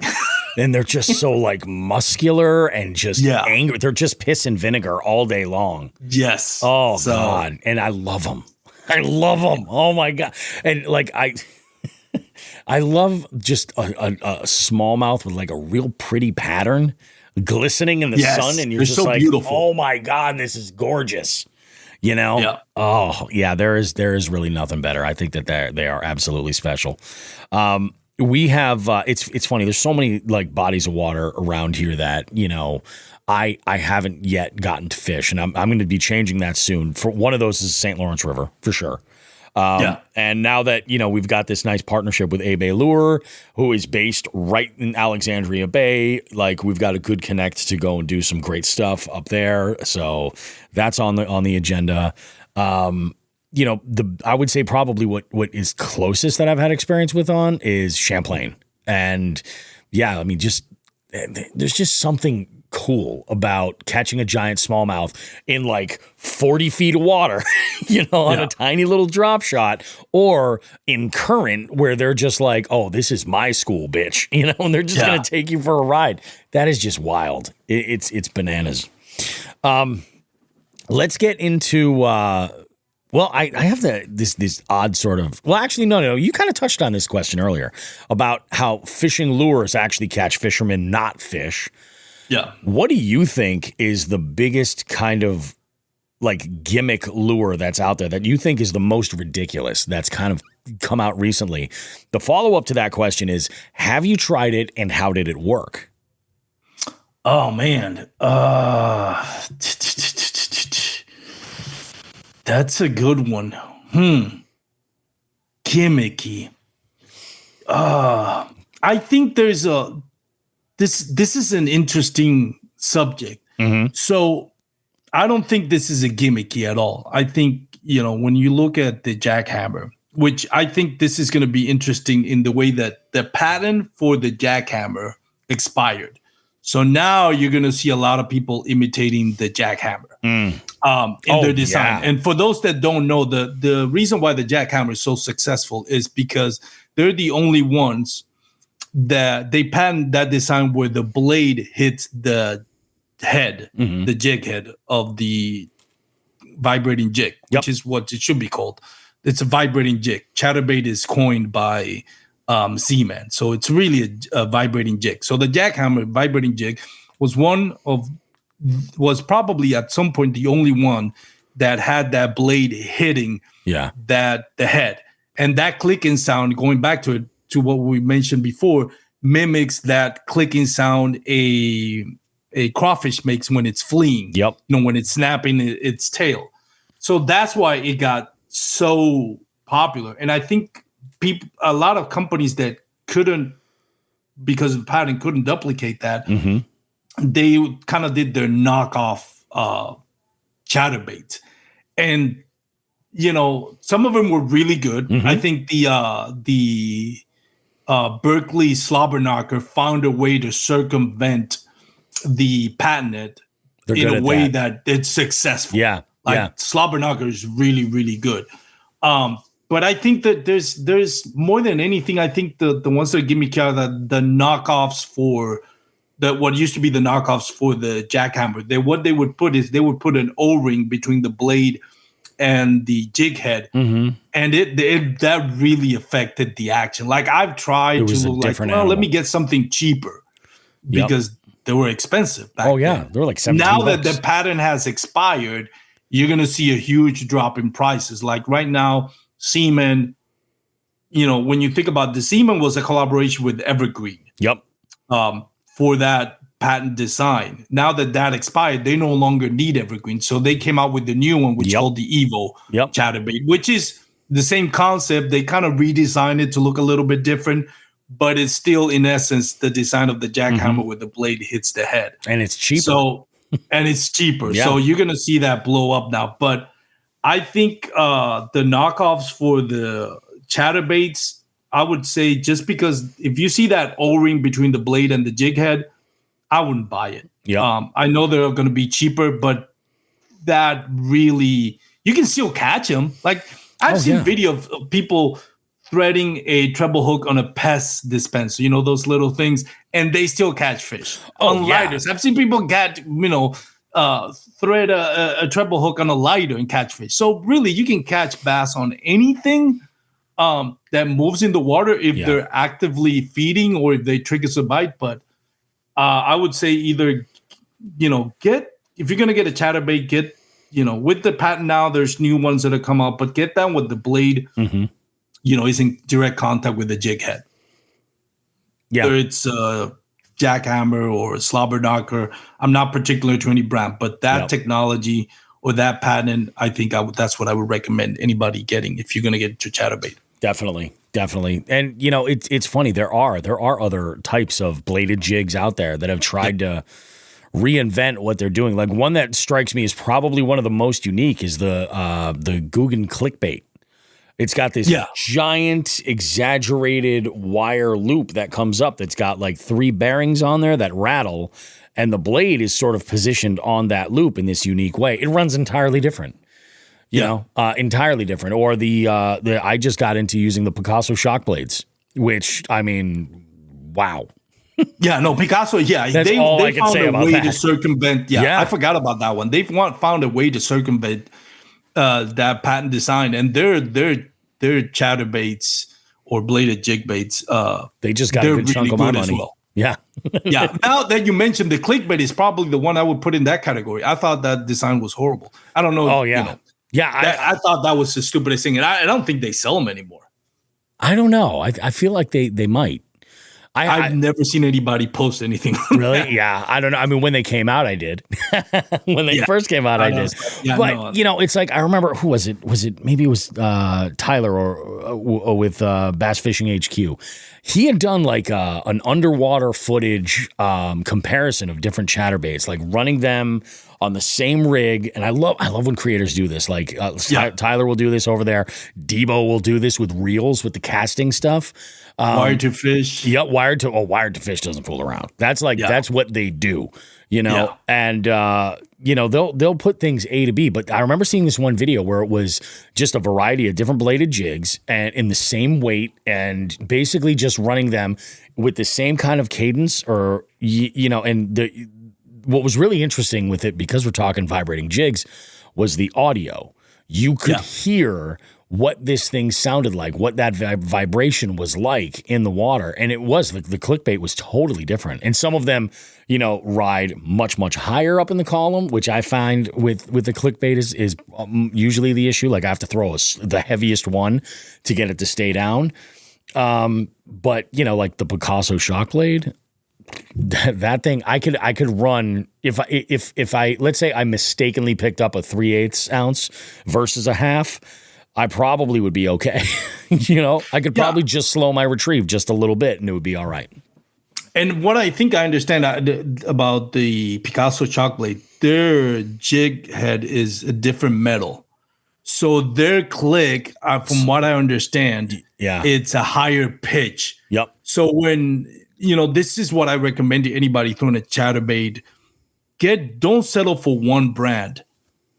Before you change colors, change to one that has, like the Picasso, their clicking sound is different from the jackhammer. Yep. But guess what? That jackhammer may have been run through that spot so many times that bass now feel like, oh no, I know that clicking sound. I know exactly what that is. Yep. So, but you throw one that's a different clicking sound and they'll be like, huh. I've heard the same thing before about, like, you know, crankbaits. You know, they're like, oh, so you're throwing this one color and, you know, it's just got a typical group bunch of rattles in there, you know, making like a higher pitch sort of rattle. Throw a one knocker.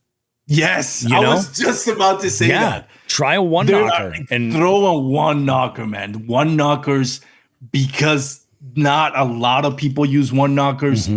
They are so good. You would think if you looked at especially my lipless box, if you looked at my lipless crankbait box, you would see like 2 columns that match in color, right? And the difference is one will be traditional rattles and one will be one knockers. And I got to start getting better about getting silent cranks.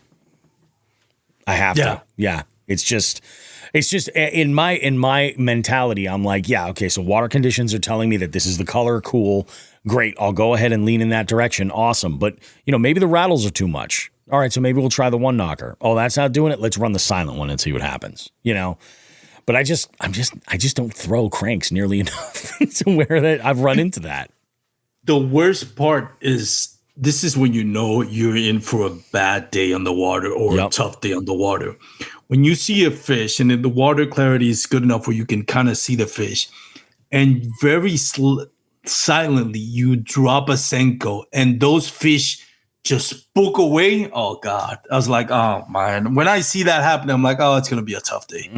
When they're spooked just by a little Ned rig or a little Senko wacky rig just gently being put in the water, you know you're going to be. Yeah, you're like, okay, all right. So going back to what you're saying, sometimes you need to throw that crankbait that's silent. Yep.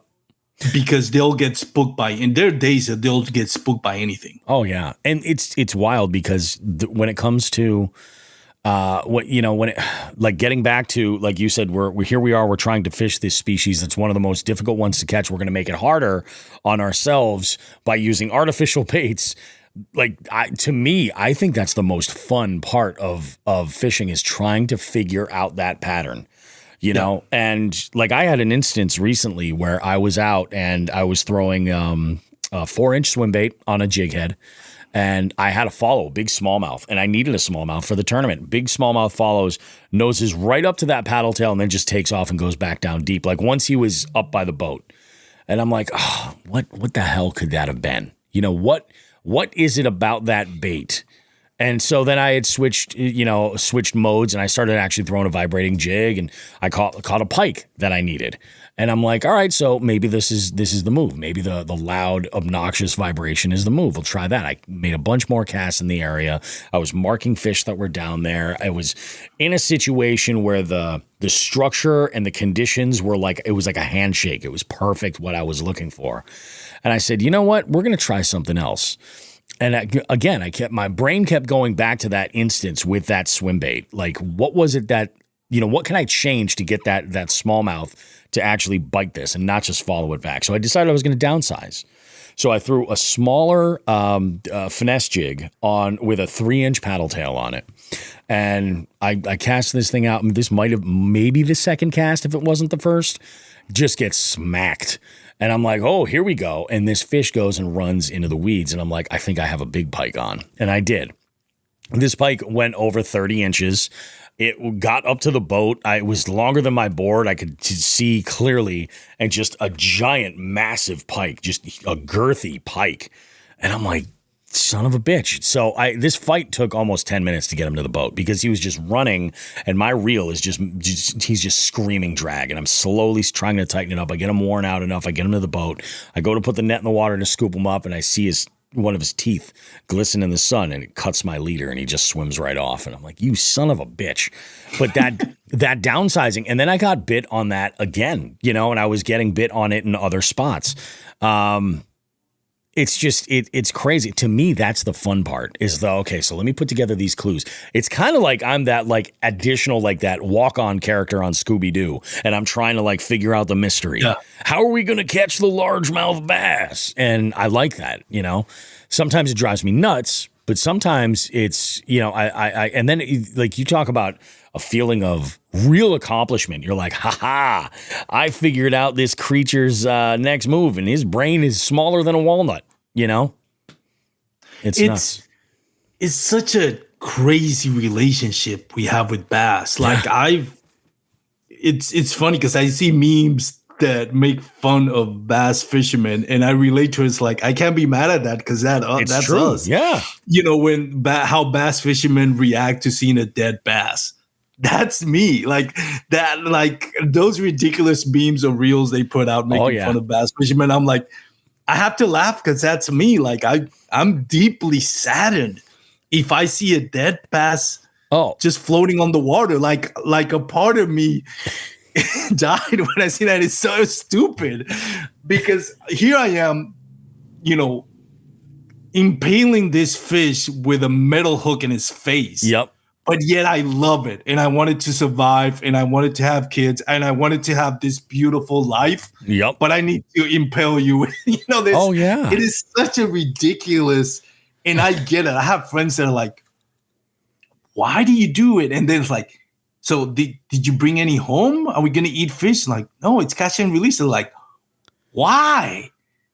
Why? And then you add to that fly fishing. Fly fishing is even worse, because now you really up the ante. I'm going to find the most insanely difficult way to cast a lure, which is fly fishing. And I love fly fishing, by the way. And I'm going to take the barbs off my hooks. I'm going to take the barbs off my hooks. That is psychotic level, just to release them. When you think about it, it's people. When I try to put myself in my friends' shoes that don't bass fish, is like, yeah, no, it's psychotic. I have the traits of a sociopath. Yeah, for sure. Yeah, so funny. It's funny, man. I've been at bodies of water in the past where I've seen folks that are like, oh yeah, they're biting today. We caught this one here, and they just cleaned it, at the bank. And I'm like, it's all good. I was, how long was that fish? And he's like, oh, 15 inches. I was like, good for you. Go ahead and cull those out of here so that these giants can continue to grow, Yeah. Like, oh, it's wild. There's this one meme that I saw. It was just this morning. And I think this was an account that was an author, a writer. And she goes, I'm going to promote my books by holding them the way men hold fish in their pictures. And she's holding a book. She's just like, she's holding it. She's like, oh, pulling out books from a live well on a boat. Like, I'm like, that is beautiful. That is perfect. But totally guilty. I send my wife pictures of me holding fish all the time. Yeah. And I get the same blank stare emoji.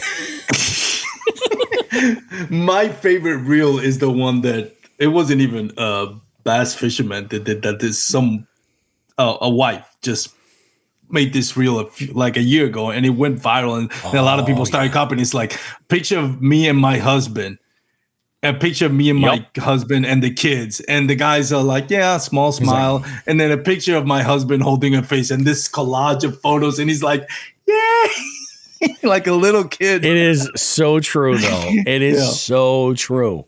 My wife was like, that's you right there, and I'm like, yeah, it is. Yeah, I'm not guilty as charged. I can't deny it. Armando, this was awesome, but before we wrap up, I got two things that we got to go through. First, I need two stories. I need a story where if you're like you're at an event somewhere or something, and you bump into somebody and they say, oh yeah, so you fish, or they maybe notice your hat, or for me, like lots of times I'll have a picture on my phone as the backdrop, and it'll be like one of my recent big catches. And somebody will say, like, that's a big bass. And I'll say, like, well, let me tell you, what is that story that you share to somebody when you're just kind of sharing fishing stories? The one that you go to first. Like, maybe it's the moment where you're most proud, or maybe it's a PB or something like that. But what's that first story? And then the other story that I want is the epic fail, the one that was the biggest. Oh, man. So many of those. The one that comes to mind. So I was fishing the Bassmaster Kayak Series at Possum Kingdom, and I was kind of struggling. The bite was not what I was supposed to. What I thought was going to happen, and I get caught between two anglers. Like one is fishing one side of this offshore point, and the other one is fishing the docks. Mm-hmm. And I don't like, I'm very I'm very aware of where I am, and I don't want to interrupt somebody's experience. So sometimes I'm guilty of like, you go first kind of thing. And sometimes that costs me in tournaments. Sure. I want everybody to enjoy it. I don't want to be in anybody's bad side because I got to their spot or whatever. Anyways, so I have no choice but to fish this cove. It's 12 noon. The sun is as high as it is. It's summer. It's hot. And there's some kids. It's funny. It's Possum Kingdom. So there's a boat dock that comes to the left and a boat dock that comes from the right. Yep. And in between, there's a little space that you can go through, and you go to this little really shallow cove. And I'm like, I'll just cast here while one of these guys moves so I can roll into those spots that I wanted to fish. So as I'm rolling in there, there's this kid's fishing at the dogs, and they're, so it's like, yeah, it's kind of pressured. I don't know, but I'll just cast you. Might as well. And I'm casting, and I see this splash, huge splash coming right out of a little, like close to where I was casting, but coming out of like this little rocky area that's meant to, to help not erode like the private land for that owner. So they had this rock pile over there. Close to it, there's a huge splash. And I'm thinking it's probably a striper, but I'm going to cast in there. And I cast this whopper plopper, and this 22-inch bass just comes out of the water, hits it like a freight train. I set the hook, and the first words that came out of my mouth were like, oh, baby, Jesus, please don't let it get away. And all of a sudden, I hear these people kind of like, yeah! And these little kids that were fishing at the boat dock, they're shouting like, yeah, and their mom and their dad. And and I'm fighting this fish, and I'm praying to God, please don't. I need this fish for the tournament. I need it so bad, and I don't want to disappoint this kid. Of course, now you've got an audience. And now I hook into this fish. I'm wrangling. I'm trying not to horse it, but not, it's that little space where it's always difficult because you don't want to horse it, but you don't want to leave any slack on the line. Of course. Finally, I get it on the fish. I get it on the net. And I'm looking at it, and I'm just in awe with the size of this bass and the fact that I caught it in literally 6 inches of water. Yep. When it was the time where you don't throw top baits, you don't go shallow because it's high sun, it's summer, it's hot.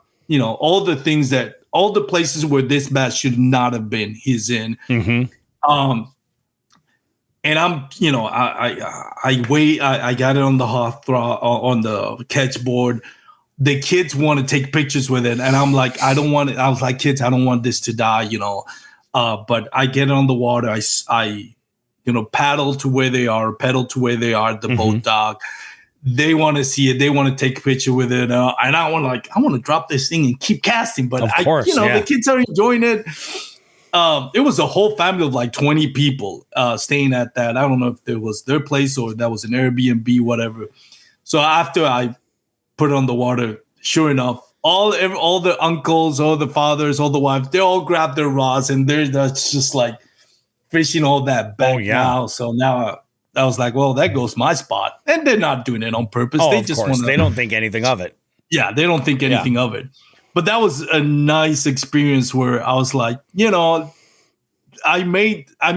bass made my day. Yeah, absolutely. But it made the day for those kids. Afterwards, they were like, hey, can we see the pictures of it? And I was like, yeah, sure. And, I had to go back to the dock, show them the pictures. That made their day. They were so excited. That's awesome. So that was a nice experience. Yeah, that always is nice when you're like, like if you're fishing in a place that's like got a lot of like foot traffic, either hikers or something like that, and you hook into a good one.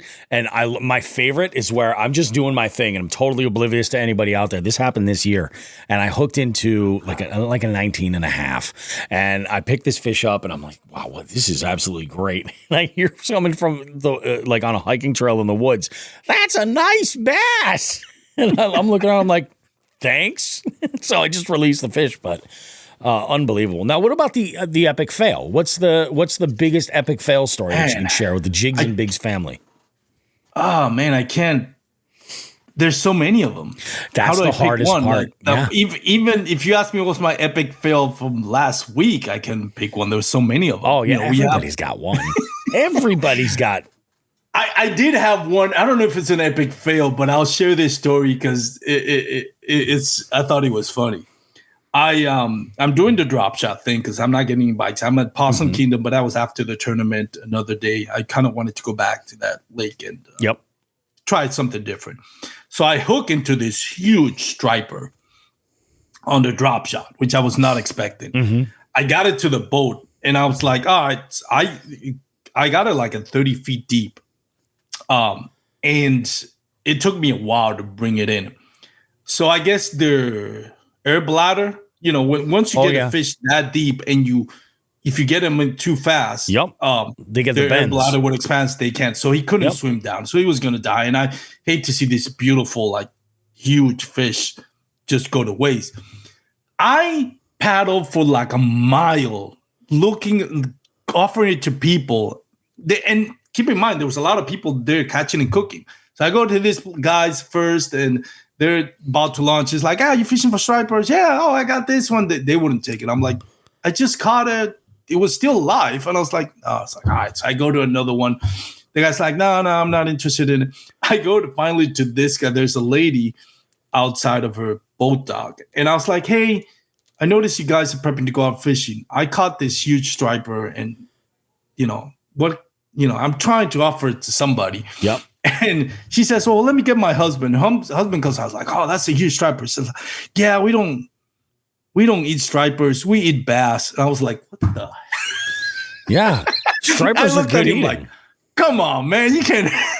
Man, that's crazy. Why would you say something like that to me? Yeah. Like, Obviously, he's not saying on purpose, but No, I was yeah, he like, I doesn't felt like he realize was trolling me. He's like, no, I don't eat stripers, I eat bass. I'm like, you just being a troll right now. Yeah. Oh, exactly. Exactly. You know exactly what you're doing. You know exactly what you're saying. I finally, like 30 minutes after, I finally found this dad and her son fishing out of an Airbnb dock. Yep. They rented this place out and we got to talk to them. And I was like, hey, I got this huge striper. You want it? They were so excited. The kid was so excited. He never seen a fish that big. Oh, yeah. So he's like, oh, definitely. We'll cook that right now. So they went ahead and took it. Perfect. That's good. Yeah. It doesn't But go to waste. that experience of having somebody tell me, no, I don't eat stripers, I eat bass. I'm like, yeah. There is a way when you pull a fish up from that deep. I think they call it fizzing. And I think you actually pierce the air bladder. Yeah. And release the fish and it'll let it go. But it doesn't always work. Sean, the fisherman, had a situation where I think it was a big pickerel? I think it was a huge pickerel. And he had to fizz it and it didn't work. He wasn't able to save the fish. So unfortunately, that fish ended up going to either the eagles or the turtles, which is no good, which is ultimately what happens. If a fish dies, gonna go there generally anyways, so it stays in the ecosystem in one way or another. But yeah, that is wild, man. And it is crazy. I think a lot of those people that are saying, no, we're not interested, like for them, they're catching and cooking. I had a situation like that yesterday. Like they might be catching and cooking or catching and keeping, but for them, it's a little bit too much of a blow to their own ego to take a fish that somebody else caught and put it on the grill. And I'm like, but really, like at the end of the day, like I caught and I don't have that problem at all. Yeah. You can give me, unless it's a bass. Yeah.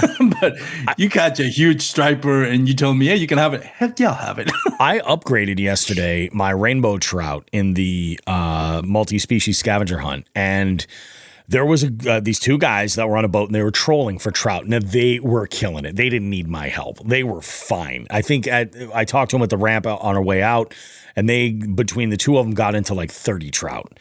And I was just like, and I asked them, I was like, are you guys keeping any of them? They're like, no, we're releasing them all. I was like, because I got a rainbow here that would look great in, with a little lemon and some butter.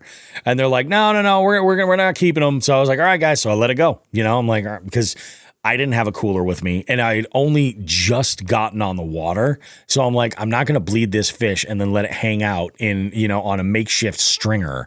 I'm like, I hate doing that. If I'm going to do it, I want to do it the right way and have a cooler with some ice, bleed the fish, throw them in there, take good care of them. Because, if I'm going to take the time to clean them and eat them, I want them to taste as good as they can. I don't know if we have time, but I got two epic fails.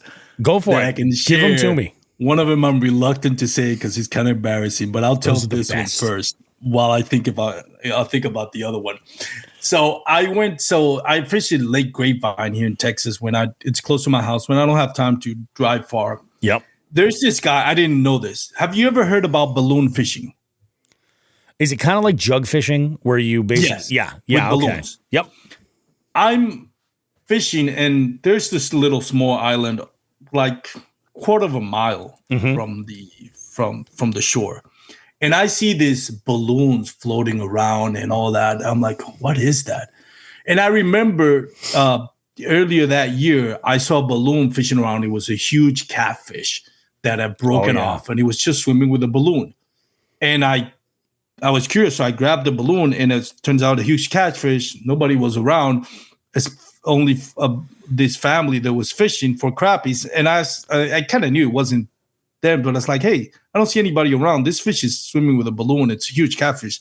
Do you want it? Because I feel bad for that fish. And they're like, yeah, we'll take it. So I gave it to them. So fast forward to like 6 months later, I see the huge balloon. I think it is the same thing, right? So I kind of paddled to it.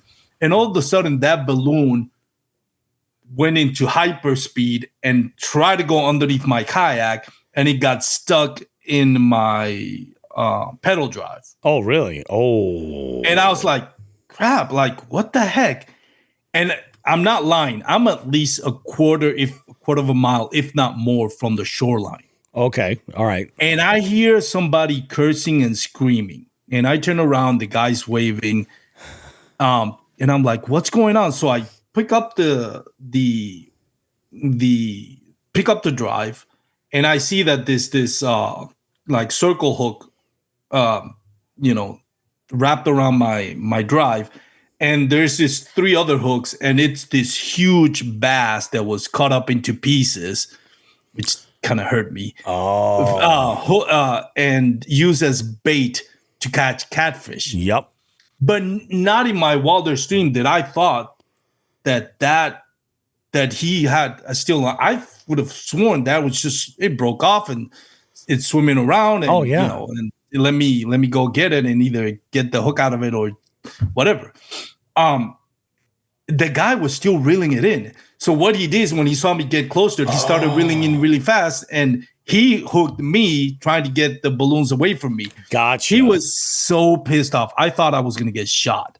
Yeah. Like he was screaming, and I got closer to him with my just to apologize. When I saw how mad he was, it's like, if I get to the shore to apologize, this guy's we're gonna end up in a fist fight. It's gonna be bad, yeah. It's gonna be bad. So I was like, I'm gonna stay out here from on the afar. water. Yeah. I told him, I'm really sorry. I just thought it had broke off. I didn't know I didn't know this could be like this far away from the shore. Yeah. If you want, I'll just leave some slack. I'll go put it back where I found it. At the end of the day, it wasn't my fault. He's the one who hooked me. Yeah, exactly. Like I was just like, oh, let me see what that is. And all of a sudden that thing rushed at me because he was reeling it so fast that he ended up hooking me. But that guy was so pissed. Wow. I thought I was going to get shot at or something. But I told him, hey, listen, I'm sorry. I really am. So that was an epic fail. And, sometimes shit like that happens. Like, especially when you're in a kayak, especially when you're in a pedal kayak. Yeah. Because it's like sometimes people are casting from the bank and like they're not clear about where their lines are. And like, let's be honest, like if they're fishing for trout or something, they're probably using like 6-pound test fluoro. And you can't see that shit from, 50 yards away. You know what I mean? As you get closer, you're like, you might not see where their lines are or something. So it's like, it's just one of those things where it's a relationship of communication. But like, again, like that guy, if he was that far out, that's wild. Like, that's I crazy. guess what they do is they cast it and they set up where the wind or the current is going to take it as far away as possible. Oh, I so gotcha. They can get to areas where they're like, I don't like if you hook into a 20, 30-pound catfish, which is what they have at that lake, what the hell are you going to reel that in from a quarter of a mile? And I'm not joking. It was at least a quarter of a mile. That's from where crazy. That's a long ass way. Because most time when I think of people doing any kind of like jug style fishing or anything like that, they're hanging those jugs, or I would think the same thing with balloons. They would hang them in a location. They're not connected to the reel at all. So like you'll see them moving, and they have to go around to each jug, and then when they stop, they got to grab them, and then they can pull the fish up. That's crazy. Yeah. Yeah. That was a few years ago when I started fishing. Mm-hmm. And then the other one, man, God, you're going to laugh at this one. So I'm fishing last year, 2022. Yeah. 22 season, the Hobie BOS. The season kicked off at Toledo Bend. It was cold. It was cold that day. It was windy. It was rainy. I get into this spot. I go, and I had to change spots because all of a sudden we had 30-mile-per-hour winds and 3 4-foot rollers. And I'm after almost lines out, keep in mind, when you're fishing a tournament, for those that don't know, it's like 8 hours. You're literally fishing for 8 hours. So I'm in the 6th or 7th hour, and I'm thinking the only way I'm going to be able to get out of the water on time if I start hauling my butt back to the boat ramp. I'm dealing with a lake that has a bunch of stumps, and you can't see the stumps if they're behind the waves. So, you have the stumps, and if you're not careful, that wave goes down and you're going to break your kayak. I almost happened to me where the wave went down and my kayak landed on a stump. And I got stuck there. Really? I almost flipped. I don't know how I didn't flip. And we're talking about, it's 30 degrees outside, wind blowing at 30 miles per hour. So I'm cold. I'm stuck in this place. It's taking me almost 2 hours to get back to my spot just because now I have to circumvent that stump field and go the long ways around and hit the wind head first, 30 miles per hour, and then make a left and then get to my boat ramp. I'm tired. I'm cold. I drink like a gallon of water and I'm trying to rig up. And there's nothing around that boat ramp. I got my waders on, right? And everybody is out and about. Like everybody's leaving. The boat ramp is full. It's taking me forever. I finally hook up into the trailer. I'm trying to I need to go to the bathroom. So I start tying my kayak. And this guy, very nice guy who's fishing the tournament, is so excited. He wants to ask me how I did. And he kind of recognized me from my podcast. So we got this conversation. I'm trying to be, I'm not being courteous. I'm like, oh, this is nice. Somebody recognized me. Exactly. But he kept talking and talking. I'm like, I got to go to the bathroom. I got to go so bad. Like I'm cold. I'm wet. I have my waders. And then it came to a point, Bobby, I don't know if you've been there, but I took a business decision. And I said, hell with it. I got waders on. And I just beat on myself. Hang on. The guy kept talking. The guy's talking to me, and I'm peeing a gallon of pee on my waders. And I was like, yeah, keep talking. Yeah, it's great. Yeah, you hooked into, that 10-pounder broke off. Yeah, your PB. Did you do that? Yeah, that's awesome. And I was like, shh. That's impressive. You were talking through the whole thing. I would have been like, oh, yeah. And then have you ever peed and look at a man? I have a That's what I'm saying. Holy. That's another level. Oh, my God. This is the best story I've ever heard. This is better than Swamp Rat from Bass and Brews talking about the time he shit his fucking waders near a park, near some school. It's even better, man. Oh, my God. Oh my God. And the thing, I had a 30-minute drive. Now, thank you. The waders are waterproof. So sure, yeah. I wasn't worried so you're about walking around and it's like slush. Yeah, slush, and slush. it's only one leg. So I'm looking around like I have a wooden leg. Like, that guy must have, look at that guy. That's so awesome. It's He's amazing. my hero. He's Good for fishing with him. a wooden leg. He's so brave. One foot feels like, my right foot feels like 30 pounds heavier than my left foot, And one side of my left wader is all, slack, and my right foot wader is all full with water. It looks like inflated. What's wrong with that guy's leg? What's wrong with his right leg? I took a shower with my waders on. I believe it. Like I got to the apartment. Yeah. I got into a shower with my waders on and just wasn't like, well, I guess I can't use this waders Start tomorrow. the rinse and then So that was going to be my next question. Like, so what happened to the waders? Did you clean them and then you still put them in rotation? Are they the backup waders now? No, I still have them. There you go. That's a baller move. Yeah, it's. What am I gonna do? It's like expensive wader. Now it wasn't like the foamy waders. It wasn't insulated waders. That probably because that the neoprene. Water. Oh yeah, it was the neoprene waders where it doesn't absorb any water. So I just literally filled them water, turned them inside out, and left them in the laundry room of the Airbnb until this day I returned. Oh my goodness! I it's funny you say that. I heard this story one time, and it was. What the hell was the name of the show? Meat Eater did a fishing podcast for a short while. Yes. And I forget the name of the show. God, it was terrible. Joe Cermelli was the host of it.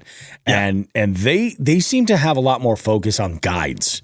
Like they would have a lot of guides come on the show and share their experiences with clients. And anytime you're in the service industry, you're going to get nightmare clients. It's just going to happen. I think when Paul and I went to go fish with Caleb on Chickamauga, I'll bet you we were his nightmare clients. But regardless, there's a story where one of the guides that they had on was like, so I was out with this one client. They were fly fishing in this river. And they're out there, and the guy's wearing waders. And no, actually, because he's a guide, he supplies the waders. He supplies basically everything for his clients. And he's like, "Yeah, we're good to go." And they're making their way along. And they're like, "We're gonna go around this bend here." He's like, "I'm gonna stop for a pit stop. If you need anything, go. I'll be right back." "Oh, cool, no problem. I'm good." And he's like, huh. They get through to the end of the day, and I guess the client or the guide says to the client, he's like, how have you gone through this entire 8-hour day fishing in this river and not needed to take a leak, like if nothing else? And the guy's like, oh, I've been pissing myself the entire time we were out here. So he goes, those waders are yours. I'll send you the bill. He's like, you're not supposed to do that. It's not like scuba diving. That I think is a different animal. But my God, that is Armando. That is the best story I have heard in a long ass time. That is amazing. That's good. I made the Hall of Shame list here in the Bigs and Jigs. Wow, that is amazing. So you've earned it, man. Go ahead, tell some folks where they can find out more about you, where they can find your podcast. If you have any special episodes coming up that you want to tease a little bit, any partners that you're lined up with, sponsors, anything, give them a shout out, any promo codes, whatever. This is your moment to promote yourself. Go for it. Now, first of all, thank you. It's an honor to be on the podcast. I truly mean it. Your podcast is another level. What you bring to the table with your background, and I had you on my podcast. We talked about it. Is super entertaining, and it's unlike any other bass fishing podcast that I've heard. And that's for props sure. to you. Props to you. I appreciate that. You're too kind for doing what you're doing. I know you could probably invest your time, being as resourceful as you are, in something that probably be more financially advantageous for you, but you decided to do this because you love it and it helps the community. Having somebody like you bring your podcast and dedicate it to bass fishing. So thank you for the opportunity to be here. Thank you. As far as where can people find me, Bass, Kayak, and Beers on their Instagram, YouTube, and Facebook. We have 2 shows a week. Daniel Perry does the Advanced Kayak Angler, which is more centered around tips and techniques to help people improve their kayak fishing or bass fishing experience. And my show, The Real Life, which goes live on YouTube and Facebook on the Bass, Kayak, and Beers on Thursdays at 7:30. If not, you can catch the MP3 format, the podcast format that goes live on Mondays on any podcast streaming platform. And I generally, The Real Life, which is my segment, is mostly having conversations like this. Conversations with people that love bass fishing, love fishing in general, love kayak fishing, and just have good conversation. Sometimes we talk a little bit about how to improve your kayak fishing experience. Sometimes it's just sharing stories. Sometimes it's how does bass fishing kind of save their life and got them from where they're, from the bottom of the barrel, so to speak. So that's where you can find me and listen to the podcast. As far as sponsors go, my only sponsor is Douglas Rods. I love their rods. They're right there from where you live. I was in New York. I thought so. Yeah, Phoenix, New York. The reason why I'm with them is not just because they're a great rod company. There's a lot of great rod companies. Oh, and yeah. I never say, if you're serious about bass fishing, you need to have this rods. There's a lot of rods company out there that are good, and you can definitely catch fish in all of them. I love Douglas Rods because I got to meet the man that designs the rods, and Fred Contai, and I got to meet the people that work there, and it's a family ambience. The Fred Contai is so passionate and so hard ass on having things made with good quality. And quality components, everything. And at his specific, he's like the mad scientist of designing rods. So for those reasons, and I love their rods, is why I'm with Douglas Rods. And anybody that's interested, you can go to douglasoutdoors.com, check out what their nearest dealer is to you, and you can buy some rods, or you can order them online. They have a new lineup of rods coming at the end of this year that are more designed for entry-level rods. So their rods are more tournament style. They're a little bit more expensive, but they're for tournament anglers. But they're going to come out with a new lineup that's going to be still great rods, but more in the $100 budget, which is more friendly budget for those that maybe do it for leisure. Oh, absolutely. I love it, man. What I realized I had hinted toward this and I totally neglected. So the podcast, the name is Bass, Kayak, and Beers. Yes, sir. What is your favorite beer? Oh man. I mean, Even in Texas, if you want to make it Shiner Bock is amazing. Shiner's great. Shiner Bock is amazing. Yep. I don't do IPAs. Like when I was in college, I would do a lot of IPAs. And I think for whatever reason, it kind of messed me up because I can't do IPAs anymore. They're so hoppy. It takes my allergies to DEFCON levels. I don't know why. I can't handle the hops like I used to when I was younger. It was probably all the drinking that I did in college and high school.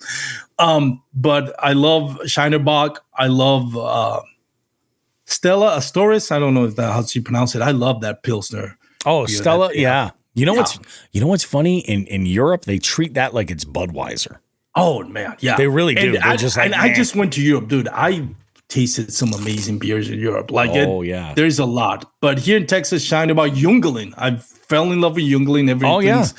They came to Texas, oldest brewer in America, from what I understand. And for whatever reason, we didn't get them to Texas till like last year. Yep. And for winter that's coming up, I like a good like milk stout beer. Oh yeah. I love those, like the Guinness style. They have a brand here in Texas called Dragon's Milk. Oh my God. Their milk stout beers. I don't know what is it. I cannot drink a milk stout beer on 100-degree weather in summer. But give me 30, 40-degree weather in winter, and all I'm drinking is those dark milk stout beers. I don't know why. It just feels kind of warm and a little bit more like a winter beer. I don't know if everybody feels that way, but I feel that way. I think beers for sure have seasons. Yeah. I'll enjoy like a double IPA anytime because I like that bitter flavor, but not always. Yeah. I'll tell you what, like you mentioned winter beers, and has me this time of year right here when the weather starts to change. There is a beer, I think it's Wormtown Brewery that puts it out, local in Massachusetts. They put this out. It's called the Blizzard of 75. And I believe it's a brown ale is how they quantify it. And it is fantastic. It's one of the best darker beers I've ever had in my entire life. But I'm a weirdo when it comes to beers, man. I like to take a Modelo and like a couple shots of Clamato, which is tomato juice and clam juice. And I'll make a michelada, like I love a michelada. And even the prefab ones that come in the cans, like some of those are not bad, but yeah. Bananas. Oh, this is good. Yeah. I've learned here in Texas to drink micheladas. Oh, and there's a time and place for it. Definitely. Oh, for sure. In Vegas, they treat it like Bloody Marys. Like I was in, what was I in? It's hard to remember where I was in Vegas, but wherever I was with my wife, and she's like, they have a 50-ounce michelada. And I'm like, it's 10 a.m. That's a great idea. This thing had like jalapeno poppers and bacon and all kinds of, I think there was a chicken wing that came on it. Like it was ridiculous. It was huge. Yeah, man, it was, I was at the Venetian is where I was. It was out of this world, but yeah, it was good stuff. Oh, this is great, Armando. I'm glad we did this. And it's super excited. Yeah, this is going to be really, really good. This is going to drop in probably 2 weeks. And what I want you to do, if you can, send me a picture of you just holding an absolute tank. And then I'll use that on the artwork for when we post this. And I'll tag you in it. And actually, I'll make you a collaborator on it so you can just share it. Yeah, perfect. Do you want me to send it through Instagram? Yeah, Instagram's fine. All right, cool. Perfect. Thank you, Armando. I appreciate it, man. This is really, really fantastic. I hope I did a good job, man. You did great. Awesome. Have a good one, dude. Take care, buddy. I'll see you. Bye-bye.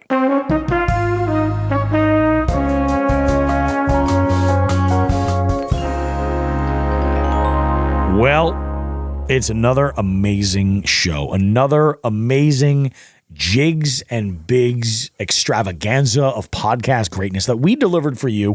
We're not asking for you to thank us. We're not asking for you to, kiss our ass or anything like that. No. We just want you to come to the 200th episode on January the 13th. That's it. We got a lot of really good food to eat, and I can't eat it all. I know you guys think I can. I can't. I'm just not that guy. I'm one guy. I am really excited to see a lot of amazing folks come out here. Remember, jig heads, that you are going to get that link this week in the Patreon. So if you're listening, if you made it this far in the show, go sign up for the Patreon and you'll get access to that first link. Or if you know a jig head, start ringing their bell and say, hey, can you get me some tickets for this show? Veterans Day is the day that they go public. We're really, really excited about it. We're hoping to give away some fantastic prizes. This is where we're under 80 days and it's going to be here before you know it. And I want to do everything that I can to make sure that this event is fantastic. So I'm going to do my due diligence and pre-plan a lot of this stuff. We're going to talk. We're going to nail down adjust the tip. That will be a big feature. An FTG. We might do an open mic FTG where folks can chime in. We may include an AMA in here for us. And I'm not sure if we're going to do any special guests. I kind of want to streamline it this year. If we do any special guests, they might be making appearances via a stream to us. So that might take a little bit of programming on my end to get to work right. But I'm really excited about the 200th episode. Then we have Columbus coming up shortly thereafter. The following month, it's a month out, and then we're in Columbus, and it is just amazing. Very excited about things to come. What an amazing year it's been. I think we're probably going to utilize that 200th show to kind of reflect a little bit on the 2023 season. And one final thing I do want to mention, everybody, guys, is that so this is right now we're recording this. It is still October. The day that this comes out, it is the final day of October. It is Halloween. Happy Halloween, everybody. Boom. It is the last day of the Jigs and Bigs multi-species scavenger hunt. And I will say this, I think we'll go over the full, breakdown of the tournament and everything once we have the results in the next show. But I think that the change in the rules and the layout has been nothing short of amazing. Getting rid of a couple of the elements, losing that NE5 and bringing it in to make it a true scavenger hunt, I think has been absolutely fantastic. In 2024, we're going to be making a giant push because the big announcement is this. In 2024, every single month from April to October, there is a Jigs and Bigs multi-species tournament that will be happening, a multi-species scavenger hunt. So it'll be constant. You can join in and fish for this month. You can take a month off and come back to it. We are building something great here, and we think it would be amazing. If you're a competitor, do us a favor and try to be our voice for your friends and your other fellow anglers. Tell them about what we're doing, because what we want to do is create bigger payouts, have larger folks, get more partners and more, sponsors to come in for even more prizes and more raffles.